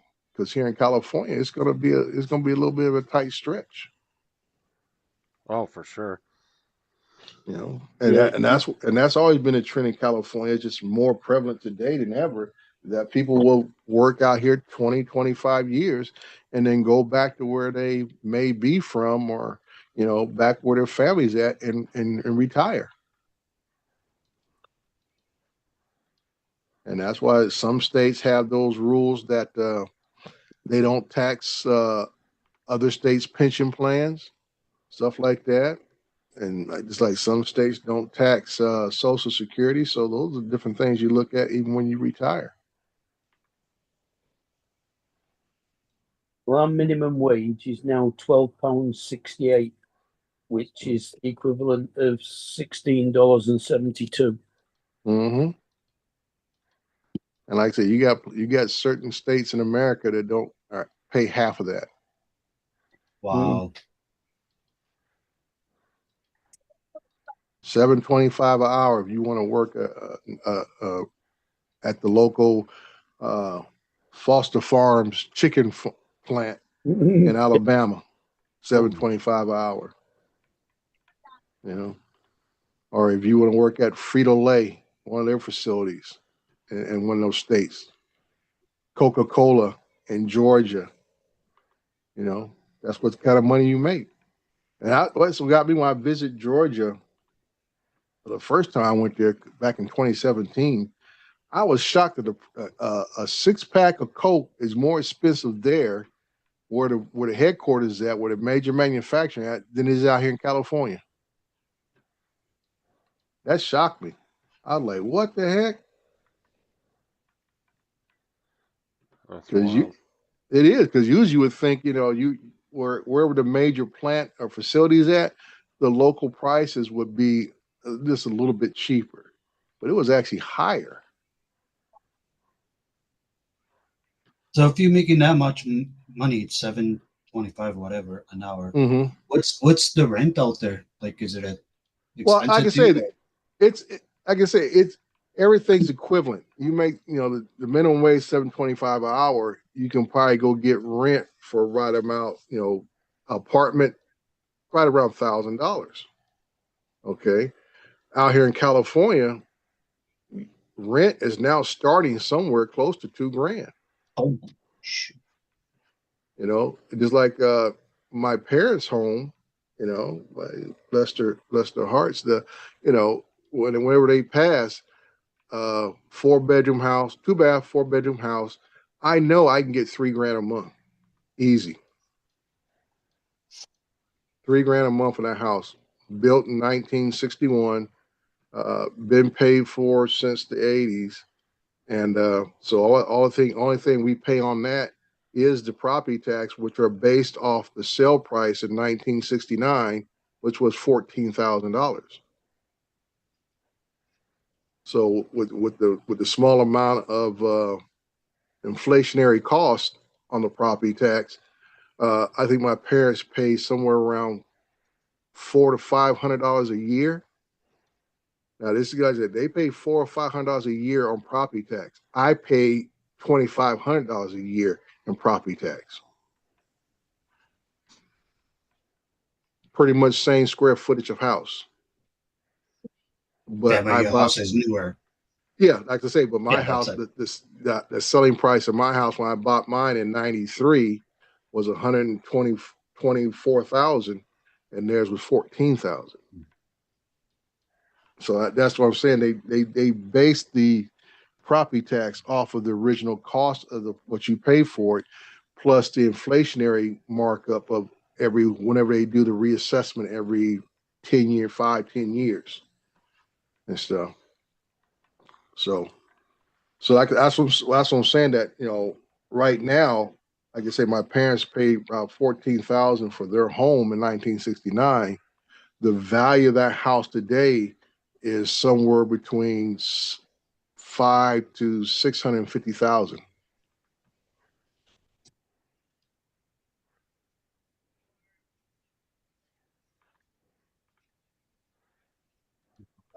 crazy. Well, like I said, when you're an owner, that's awesome. Yeah. When you're an owner, that's awesome. You know, just like the other houses we bought when we sold my grandparents' land, we paid an average of around $225 average. We bought 3 houses. My sons live in 2 of them. My nephew lives in another one. And that was back in 2011. 225,000. Each of those houses, and some of them are one's fairly old. My oldest son lives a block over from me, so his house is pretty much the same age as mine. And then my nephew lives in one that was built early 60s, also over in Fontana, California. And each one of those houses are valued now close to 400,000. 400, 500,000, easy. So, like I say, when you're an owner, it's awesome, but when you're trying to buy, it's not. I got a phone call coming in.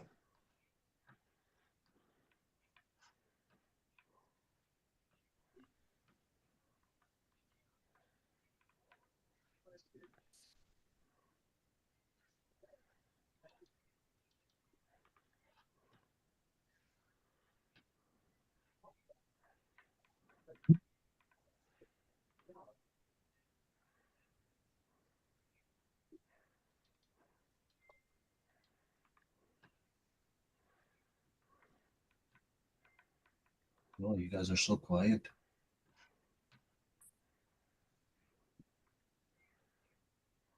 What are you doing today, Ed? You got the day off? Not much, just relaxing, I guess you would say. Kind of chilly outside. It's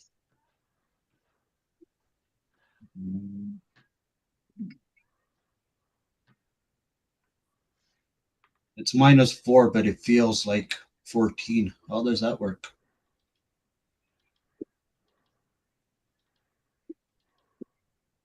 It feels 4. No, you're talking about centigrade. Yeah, like it's -4, but it feels like -14. How the hell does that work?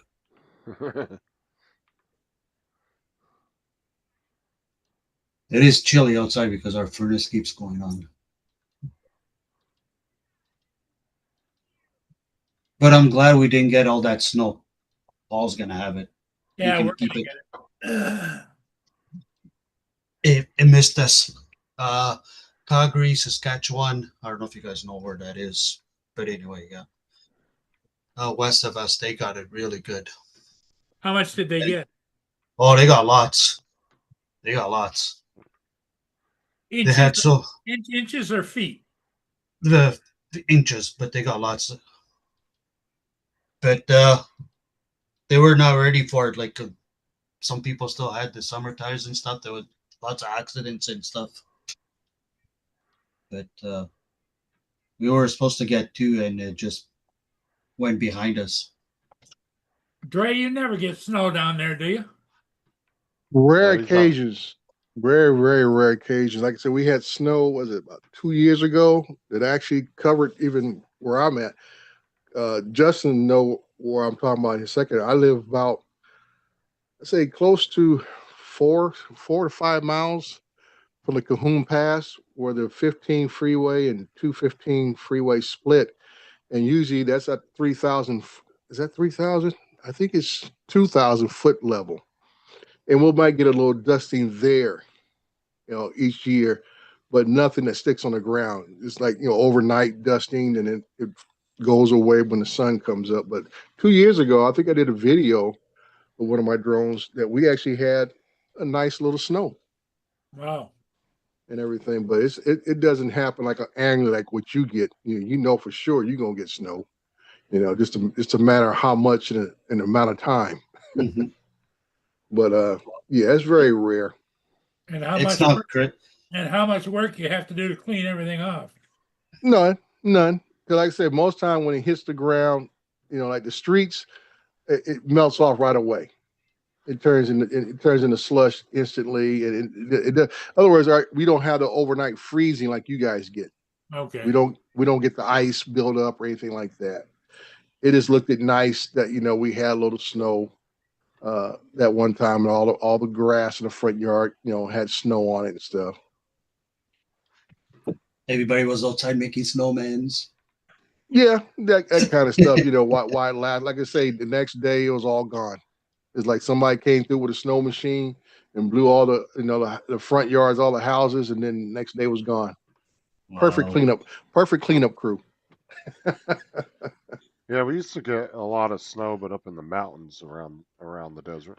Yeah, same here. The mountains. Like I say, you go up to the pasture. You went from from 1,000 foot elevation. Now you're all of a sudden you're at 5,000 feet.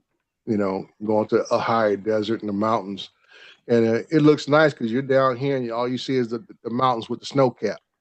Yep. Yeah, So down that's here when it snows, it snows. yeah.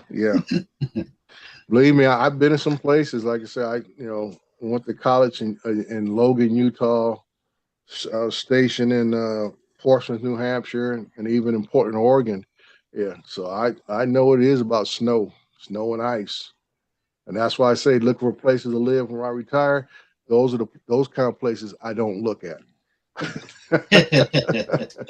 Because I told my wife I don't want to go retire and have to work harder. I want to have that relaxed thing. I told her, I said, even though some of those places may be cheaper and to live at and everything else, I said, I don't want to be shoveling snow every winter. It's not like every once in a while, it's every winter. It's only every 4 months. It's okay. Yeah. I remember when I was stationed in New Hampshire, cabin fever, seriously. I mean, it started snowing. Halloween, the last snowstorm was Mother's Day the next year. Oh, wow. So that's what I'm saying. I can't deal with that where you're almost spending 8 months out of the year in snow. I say no, I can do better than that. So next spring break, I plan on going to Flagstaff, Arizona, and see what's happening out there and stuff. So we're gonna do probably a couple of days up there, just get a feel for the area. Arizona's not too bad of a state. I mean, it's a little bit cheaper than California, but it's starting to catch up. But I don't want to be out. I say, Nevada, Vegas area. I just like I said, it's like Arizona. Vegas. I say Vegas and Phoenix are similar in certain, as far as the summertime. Too hot to function. They're hotter than where I live at. But Flagstaff, which is higher elevation in Arizona, they do get a dusting of snow. If you're looking for a seasonal change, the Flagstaff area is where you would go in Arizona to see the summer, winter, and fall. And like I say, going up the northern part of the country, up towards Oregon and Washington, my wife doesn't like the cloudy weather, the constant rain year round. Well, you can always move beside Paul. It's nice there, sunny. Look at it. Mm-hmm. Well, I was thinking about Ed. There was joining your tribe and living that little island that's circled around the United States off the coast of Washington. Oh, I said, like I said, I can come out if I get buy the right house. I can walk out my front door and cross the street, and I'm back in America. yeah, there's a few places there like that. Yeah. I know there's one up in I think it's in Vermont that's like that. I think I saw it on a little newscast. One side of the street is U.S., the other side is Canada. Yeah. The town, on certain streets of that town is just like that. One side is Canada, one other side is United States. My brother's girlfriend's parents, that's where they live. One side is Canada and the other side is American Park. Yeah. It's pretty. And then there's an island I think you have to actually drive into Canada to get to it and then come onto the island across a bridge, or maybe it's a ferry you have to take. But the island is divided in half. Half was Canadian, other half was the United States.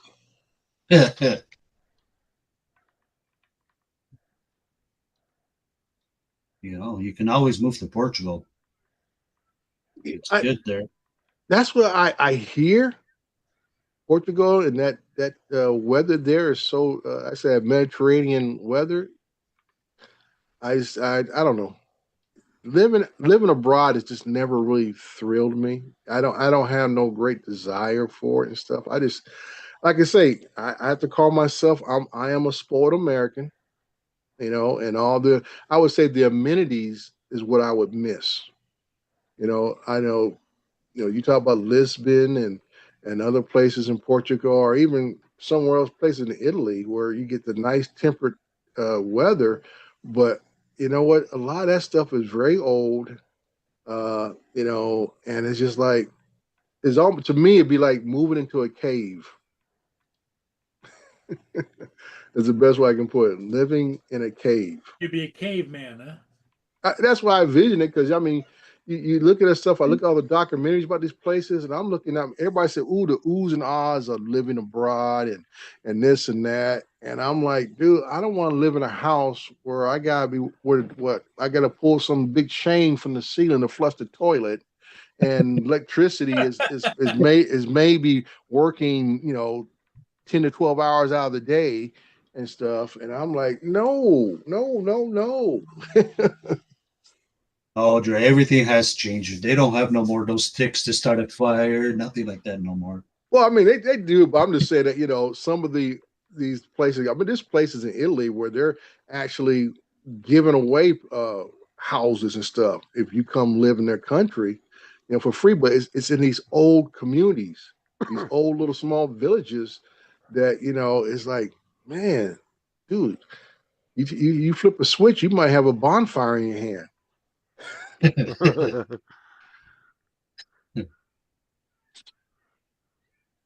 Because there are countries. I mean, like I said, I know in Italy there are towns there that they are begging people to come live there because you know the natural population uh, is pretty much gone.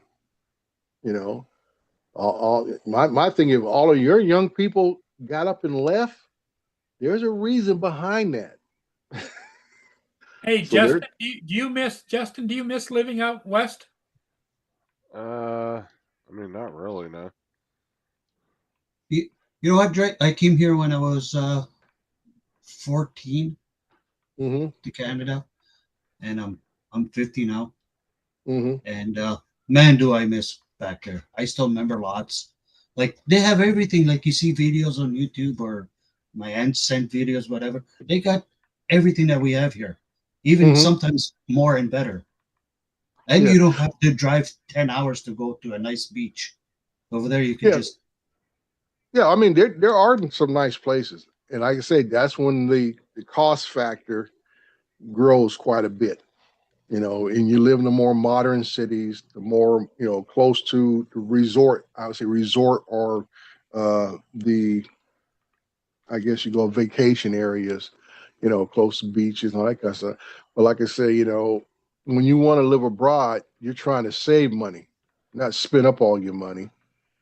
And so you're going to look at accommodations that are farther away from the normal, you know, I would say resort areas or the built up areas.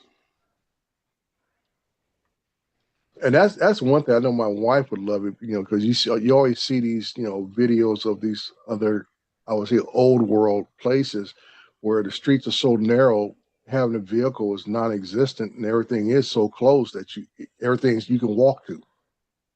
You know, my wife is very big on walking.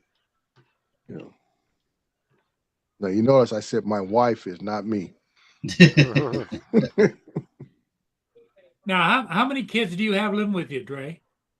I still got two of my daughters living here. Okay.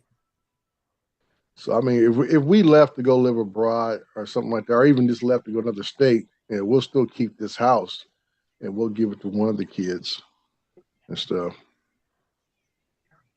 I would like Daddy, to. I would like to acquire. I It's like to. I like to it's acquire.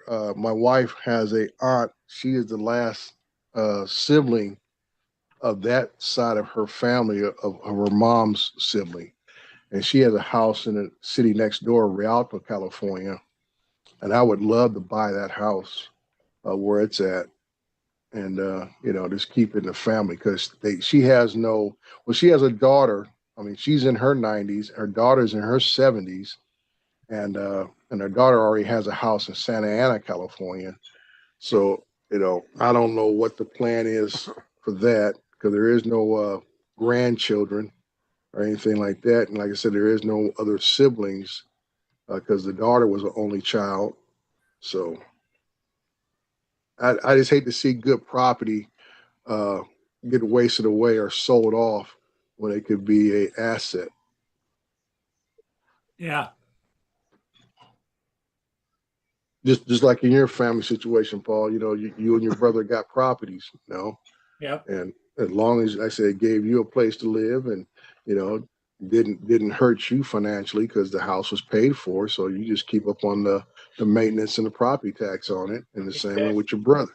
Right.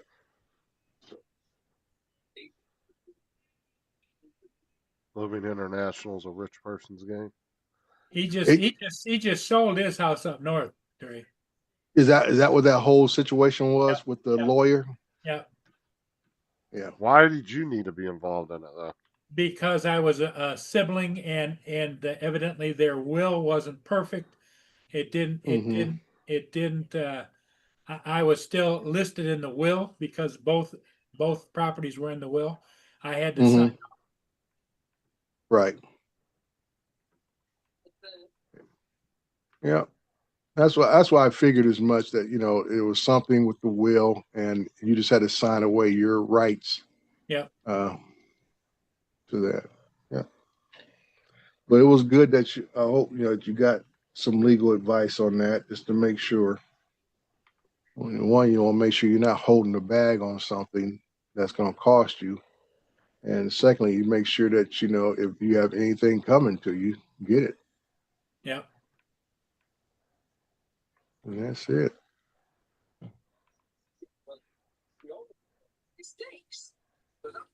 And see, I'll be, you know, since I'm the only surviving child, and my older brother passed away. See, everything falls to me.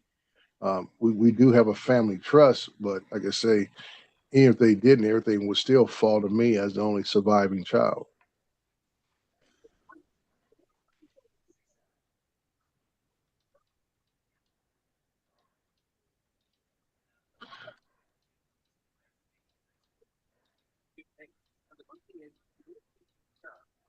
Which I have to be one of the first to do things on my retirement is go and get my living trust in order. Yeah, that's something you need to visit as the years go by. Yeah, yeah. I mean, right now, you know, like you say, my wife is still here and everything else and everything. I got the kids, but like I said, I know upon retiring, I need to specify Yeah. because I do have a number of kids and stuff. So I need to start specifying who gets what, all this kind of Who's stuff. entitled to whatever, yep. Yep, all that kind of good stuff. Daddy, don't forget me, Daddy. Yep. If you don't though, it just leaves open for a lot of possible fighting and all kinds of crap. Mm-hmm. Well, like I say, you'd be surprised of all the.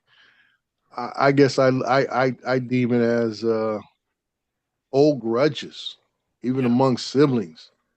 You know, and you'll be surprised. Well, you remember back when we were kids, and I'm like, wait a minute, that was like 50 years ago, and you're still hanging on to that. And I say, Mom always liked you best. Well, Dad liked you. That's I was surprised when my grandparents passed away that out of 9 kids, nobody fucking fought. They all just Mm-hmm. split everything evenly. That's the way you want it to be. If that is the way you want it to be. But like I say, even when my wife's mom passed, there was a little bit of infighting that went on initially. It was actually it was just petty stuff, and a lot of it stemmed from when they grew up. You know, things that like say 40, 50 years ago, and you've been holding that grudge all this time.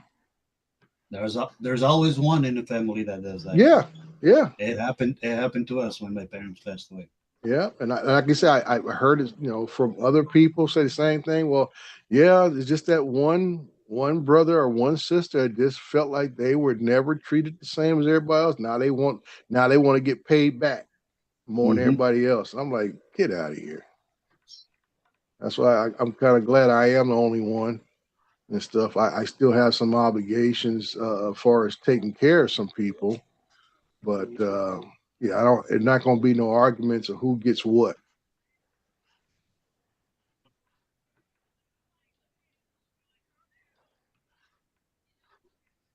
For sure. So you off today, Justin? Yeah, I'm off till Monday. No. Not So this, yeah, the Monday. whole school was out all week. Yeah, Oh, okay, good for you. they take 9 days off for Thanksgiving.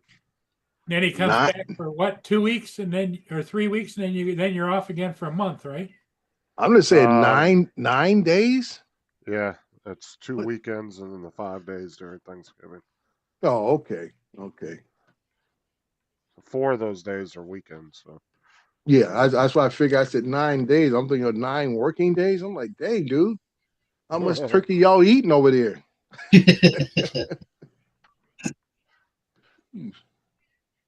Yeah. now they and then we go back for about 2.5 weeks, and then we have what 2 3 weeks off, almost 3 weeks. Yeah. Yeah, about 3 weeks. Yeah, well, it depends. I say like my wife, they'll be off the Friday before Christmas. So which would be about the 19th or so. The 19th or 20th is the last day for them. They don't go back until the second week of January. Something like that. Yeah, we have 18 days off in total for Yeah. that. Hey Ed, you guys celebrate Thanksgiving in Canada? Yeah, we had ours already. Okay, you already had it. It's not the same time of the No, year no, as no, ours. not- Oh, okay. no, All no, right. no, Okay. no. The only time we celebrate with you guys is Christmas and New Year's. Halloween and New Year's. Yeah. Okay.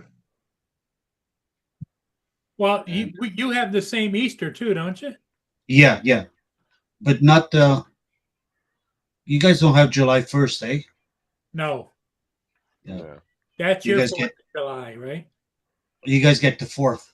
Yep. Mm-hmm. Yeah, we get the 1st. Hey, Jim, happy Thanksgiving to you too. Yeah, Jim. Morning, Jim. Hey, isn't Jim in Canada? No, Jim lives south of me. Oh, okay. Must be another Jim that comes in here He's, from he- Canada. he's been, he and TJ have been talking about getting together down there. Oh, he wants some punishment, huh? Yeah. Mhm. TJ went to Monroe, Michigan. And Jim lives, I think, Warren or someplace like that. Which Is that where they had the storm, Paul? Snowing?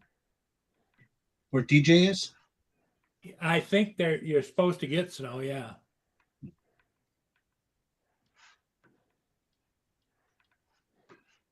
So you haven't got any sticking snow yet, Paul? I know you said one time it was snowing, but I guess it all Yeah, it was melted snow, away. but it didn't stick. Yeah.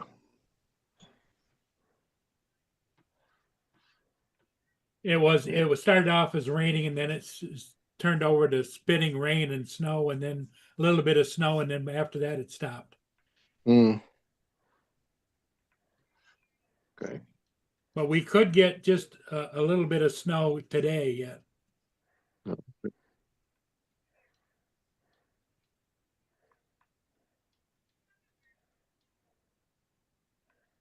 That was always my favorite thing growing up here, primarily here in California. Because I mean, I spent 2 years in Canada off of Newfoundland as a kid. My dad was stationed up there in Goose Bay, and we lived in Michigan, and we were stationed there.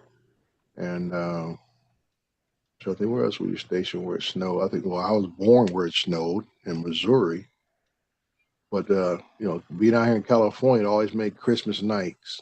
It's like Thanksgiving, we would get a little cool weather, but Christmas, like the week before Christmas, it would get like a heat a streaky heat wave. It might be up to like 80 degrees. And it made it so nice that you could play with all your toys on Christmas. Mhm. They had to wait till the spring to go, skateboarding, roller skating, or ride your bike or anything like that.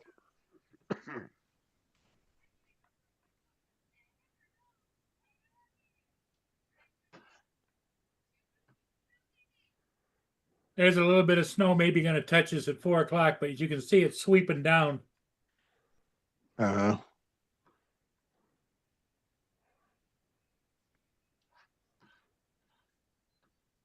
Now, I don't know if you know off the top of your head, Paul, where is Selfridge Air Force Base at? Okay, let me show you.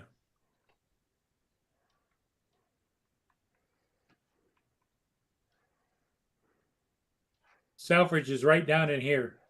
Okay, that's where we were stationed. I was about I think I had my second, I know at least up until fourth grade, 4 years old.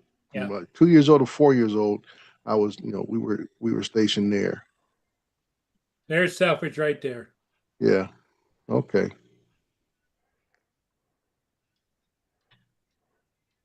And then once we left there, we went to Oklahoma for about almost 2 years. We were at Altus Air Force Base.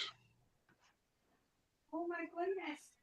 Mr. J, I couldn't answer you that because I never had moose before. So, and no, we don't eat moose for Thanksgiving. We eat turkey. Oh, yeah, moose.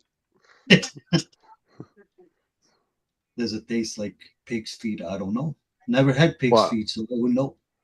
Well, I looked at Ed. I said, you shouldn't get that close to a moose. You get punched with the knuckles. You know how they taste. You get that close to a moose, You're and gonna figure it out real quick. real quick. And people don't. A lot of people, I said, they always see Yeah. mooses on TV shows and movies and stuff. I It's a moose is a huge animal. Yeah. I mean, huge animal. I don't know. That thing stands about almost 6 feet on all fours. They're gonna fuck you up too. You get too close to it. That's what I'm talking about. It's just like when I see them videos of people going to the national parks and stuff, and they fooling around with them buffaloes. I said, y'all don't get it. Those ain't the neighborhood dogs that you get up close to and stuff. Those are big beasts and powerful. I always laugh at those people, man. Yeah. I'm like, They'll you go guys up there are and fucking try- idiots. Yeah, I'm like, that thing can gorge you so quick, man. And I say, in the amount of space that it needs to move and accelerate, is they talk about those big old offensive linemen, 300 pounds. Oh, he's got quick feet. Yeah, go play with a buffalo and see how quick its feet are. Yeah, buffaloes are dangerous. Yeah, I'm like, some people is get out in the wild, messing with wildlife. And understand these animals are wild and they are powerful, and you are nothing to them, nothing at all. You're just something that's getting in the way. And if you irritate one of them, you're gonna fool around and find out real quick. Uh-huh. Oh yeah, it's like when these people go into Yellowstone all the time screwing with these animals, and I'm like, man, you stupid as hell. Mm-hmm. And I'll tell you what, those park rangers don't fucking play. They catch you screwing with one of those animals, you're gonna get your ass some serious fines. Yeah. I was just watching the news today. They're talking about how they're going to charge international visitors something like 3 times the amount to allow them to go visit national parks in the United States. Oh, wow. And I said, okay, I guess the parks will be empty pretty next year. Hey, Dre, did you see Yeah. Justin's new buddy? What's he got now? Snake or lizard or something? I got Lizard, a bearded dragon. bearded Okay, dragon. yeah, I heard you talk about it. Yeah, I got him. Bearded dragon. I got him like a month ago. Yeah. Show that picture for Dre. Him sitting on my. It's sitting on your keyboard. Mm. Yeah, Justin teach him how to play GTA. Fortnite. And that sun. He was Jesus. staring down TJ yesterday. Mm. There he is. Oh boy. Yeah, he's just a little baby. He's supposed to get how long? You said 2-3 feet? About 2 feet is what they get to max. Are they part of the what do you call them things down there off of the Galapagos Islands? No, they're actually native to Australia. Oh, okay. They're desert lizards. And they're Mm. not nocturnal either. They're daytime. They like the daytime. He gets up on his shoulder and cuddles with him and gets on his chest Mm. Sleeps with them. and you know what he did one day, Dre? He Justin looked over at he's in a glass case and he waved at him. Yeah, that's the day he gets sent out the house. we are about to part ways. He starts Immediately. talking to him. Mm-hmm. Little Because mental either telepathy going on. the conclusion is either I need help or this lizard is beyond help.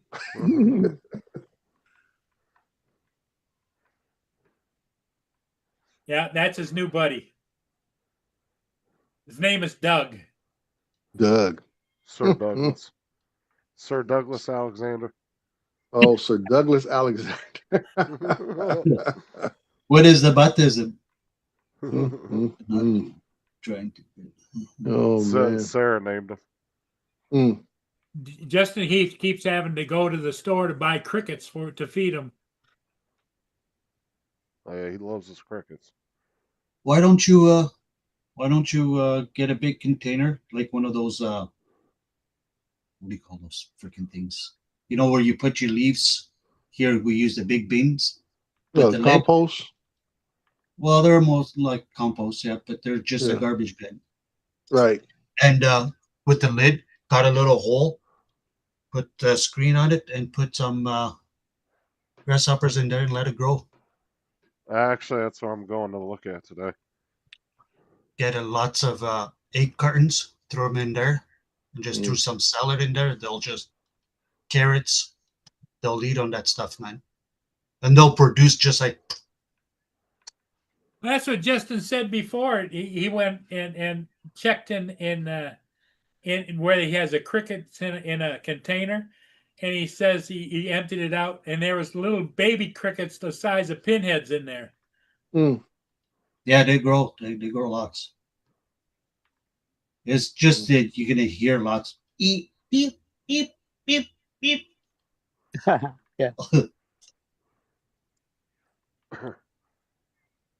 And if you let one loose, good luck.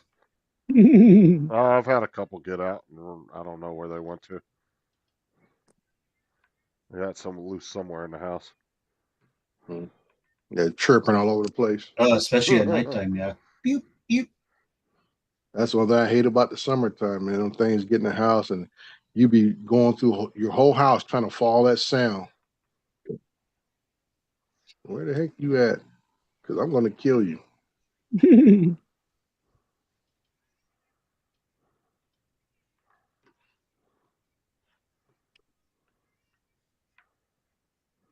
Justin, what phone you got now? I have a Samsung S23. Okay, I just had to upgrade to this S25 Ultra. You like it or what? It's not much different. And the only reason I got rid of my other one because the battery swelled. And the way these things are now, you just can't pop them open and change the battery and stuff. You can't even hardly pop them open. It's almost like an apple with things almost sealed. And now So they are sealed, yeah. Yeah, so I had to send it in, and they gave. And then what got me was the AT&T folks said, "Well, you can get another S23. It was going to cost me $250. That's my deductible cost, $250." I'm like, insurance is just a ripoff. And they said, or you can get the S25. I said, well, how much for the S25? She said, oh, same thing, $250. So I said, well, send me a new S25 then. You know, I'm Yeah. paying the same amount of money. But what I don't like is when I'm doing text messages, you no longer have the option at the bottom to change to Google Voice or the keyboard. Or either I can't find it. Because I know it's there in default. On the S23, it was down at the bottom. If it was some word I couldn't figure out how to spell, I can put it on Google and say it, and it'll put it in there. Well, I know they just did an update. I think it was like a few days ago where they changed some stuff. But they also, Google and Microsoft Edge also had a 0-day attack that was going on, and they had to do a quick update to get that sealed up so people weren't hacking the browsers. Right. So that's the biggest thing I've had is, gets on my nerve is that, because that's the main thing I do. Anything else is I send text messages because I get messages from PD when they bring in homeless people stuff, which check this out. We have a storage facility at the corporate yard and it faces the street. It's not enclosed in the yard itself, the front part of it. So I know it's had to be somebody who I have returned their stuff to must have put the word out where it's located at. See, knuckleheads broke in there and rummaged all through some of the homeless stuff we were storing. Like, what's in there that you wanted that bad? That's my whole point. What was in They there? They must have not have known what it was. They probably thought something else was in there. Well, there is other stuff in there. There's stuff that belongs to Park and Recs, which is mostly decoration crap. They put up around the city, and there are boxes of paperwork from other departments in there. But when I was out this week, I got a call from one of the PD officers telling me, what's going on. I said, they peeled back the aluminum siding of the building and got in that way. And they said that, a lot of the debris that we have stored in it, because we put all the homeless people stuff in individual 55-gallon or 65-gallon plastic tote trash cans. Right. And they said a lot of stuff was just thrown everywhere, which is classic homeless people behavior and stuff. I always tell homeless people, we just hate the behavior and stuff. And it was just weird. So I told the director, I said, well, our location's been compromised, so we may need to find another location. Unfortunately, it may have to be in the interior of the yard, which I had the gates locked back started in July because I didn't want individuals walking into our yard just lollygagging through there, seeing what they could take. And it could have been somebody that was homeless that's dealt with you before. Well, that's what I'm saying. I think it's somebody thought their stuff was in there or something. Well, that's what I'm thinking. Are they seen stuff and they say, "Well, I know where, blah blah blah blah blah," or whatever they might have eyed. And that's why I always tell people, I said, we always kept limited amount of people who have keys to the facility, and like I tell people who call, I said, no one goes in there except the officers when they store your stuff. I don't go in there until you show up with the paperwork to claim your stuff. So I don't know what's in there at any given time because I don't want nobody trying to tell the ACLU that we're rummaging through their stuff, or they say, "Well, where's this at?" and they want to blame us for stealing. I said, "Nope, that's not the policy," and that's the reason why we're even in this situation, because the city got sued by the ACLU about discarding people's property and said that we have to set up this storage thing, and we had to put a limit of 90 days. After 90 days, who the fuck ruled on that court case? Well, it was agreement between the ACLU and the city, because they were suing the city for violating these people's rights and destroying people's personal property, which when I used to run we could call it the right-of-way crew and the graffiti crew, the right-of-way crew would go out and clean up all the homeless encampments. And my policy was this: you can walk out of here with everything that you can carry. Everything else belongs to me. And that was my policy. I said, you carry it, walk away from here, and we'll clean up and scoop up everything else. And I guess that wasn't good enough anymore. My question is, why the fuck do you got so much shit and you're homeless so you can't even walk with everything you have? That fuck? that's my whole thing, Justin. I said, you know what? If you're supposed to be, and like I said, when you left your apartment, you didn't have all this stuff on your back or wherever else you was living.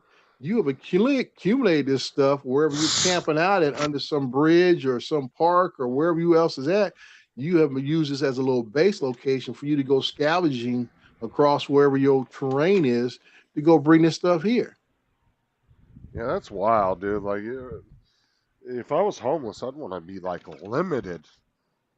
I wouldn't want to be tied down to like fucking a half a trailer worth of shit.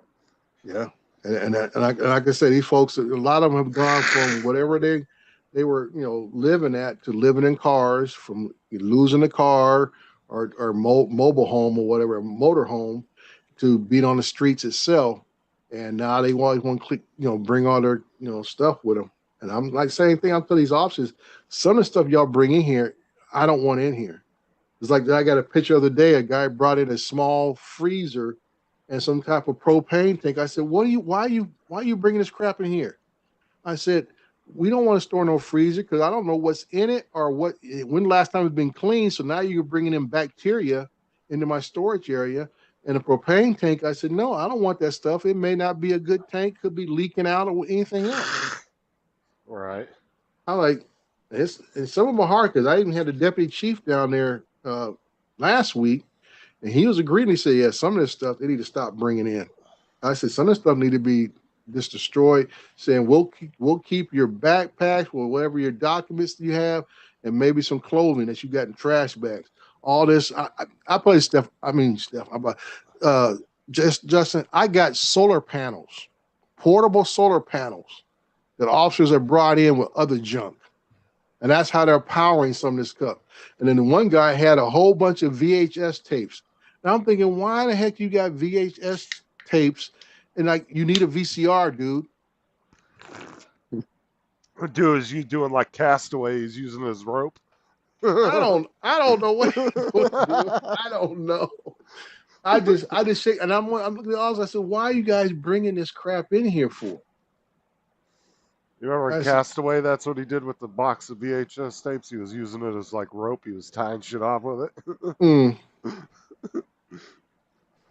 It just baffles me, man. It literally baffles me. Yeah, because you guys should only be have to keep like personal right documentation and right, because some of them have their birth certificates and whatever information they have on themselves. And I said, I get that. And like if your clothes are in trash bags, stuff like that, I get that, and we'll put it here and you come get your stuff and move on. But some of the stuff they dragging to do, I get tons of bicycles, tons of electric scooters. I said, man, I wonder how many of those are actually stolen too. Well, probably that's an issue. Majority of them. Yeah, I said that's the issue, and I said, are we actually storing stolen property? Oh, you guarantee at least 80% of those bikes, if not more, are stolen. Mm-hmm. Because most people don't, most people, if they go buy a $100 Huffy at Walmart, they're not fucking writing the serial number down and all that. Well, shit that right there, like I the say, in most cities or communities, they do have it where you're supposed to register your bike, and that's where you put that serial number in. But a lot of them don't, though. They don't, because people don't do it. They don't. It's not enforced. And so when people Walmart don't do it. And when everybody goes to Walmart and there's 100 people riding the same fucking bike down the road, you don't know whose bike is whose. Right. So that's the first issue. People don't even know they're supposed to register their bicycles. So if it does get stolen, it can be recovered because it'll come back in the system as registered to whoever. Right. Most people aren't going to buy their kids a couple BMX bikes and then take the time to register them. They don't even probably look into that. Right. But in a lot of communities, it is the policy or law, but it's just not enforced that you're supposed to register your bike. That was a little small law we used to pass on. We used to use in Long Beach, is that you stop one of these tweakers on a bike, and and you run the registration number and don't come back to nothing, I say, oh, I could charge you with an unregistered bike. You get them on something. Mm-hmm. Yep. I say that's what I say. You got to know the law. You get them on something. The only time I ever see, especially like body cam footage when I'm watching that, the only Mhm. time I ever see anybody take any action on their bikes is if it's like a $2,000 like, you know, bicycle or something. They might have like an air tag in it, and they might have it Mhm. registered and insured with their insurance company. But Mm-hmm. most people ain't doing that with little cheapy bikes from Walmart that are $100, Yeah. $200. Right. Yeah. Happy Thanksgiving, Brenda. Yeah. And that's what I said. It's lot of stuff, man. But like I said, I know my previous supervisor. I guess he was a yard supervisor. He was trying to tell the police stop offering it. You know, don't offer this right away. If the people ask for it, then we'll provide the service. But these officers are going out there acting like they passing out flyers or something, man. Hey, free storage from the city, you know. And these people eat it up, man. You know, Are and a you lot, guys only supposed to provide if they ask for it? yes, only Okay. provided if they ask for it. And these officers are, I think they are, you know, giving them the heads up. Hey, we'll hold your stuff. And like I said, we're only have to hold it for no more than 90 days. A lot of people come and get it sooner, but some people play the game and they'll come down there on day 89 trying to collect their crap. And I tell them, I said, don't come down here on Monday or Friday. And people say, why not? I said, because what days are the most holidays happen on? Mondays and Fridays. And I don't work every Friday either. So I said, that way it saves you the hassle and me the hassle of you think you're going to come down here and get something and ain't nobody here. Well, I'm So sure some so of them never come get their stuff because they're oh probably yeah, in prison or yeah. something. Every especially when we do a big cleanup, I mark it on my calendar and I mark out 90 days. I say, I tell the guys, I say, hey, 90 days, go through there. Anything that meets this deadline date, dump it. That's where Dre's been getting all his solar panels from. Yep. Yeah. So yeah, that's just one of them things. But somebody broke into the facility. Probably they said it happened last week. I said, why am I just now knowing now? And stuff. Okay. So that's some of the things I have to deal with.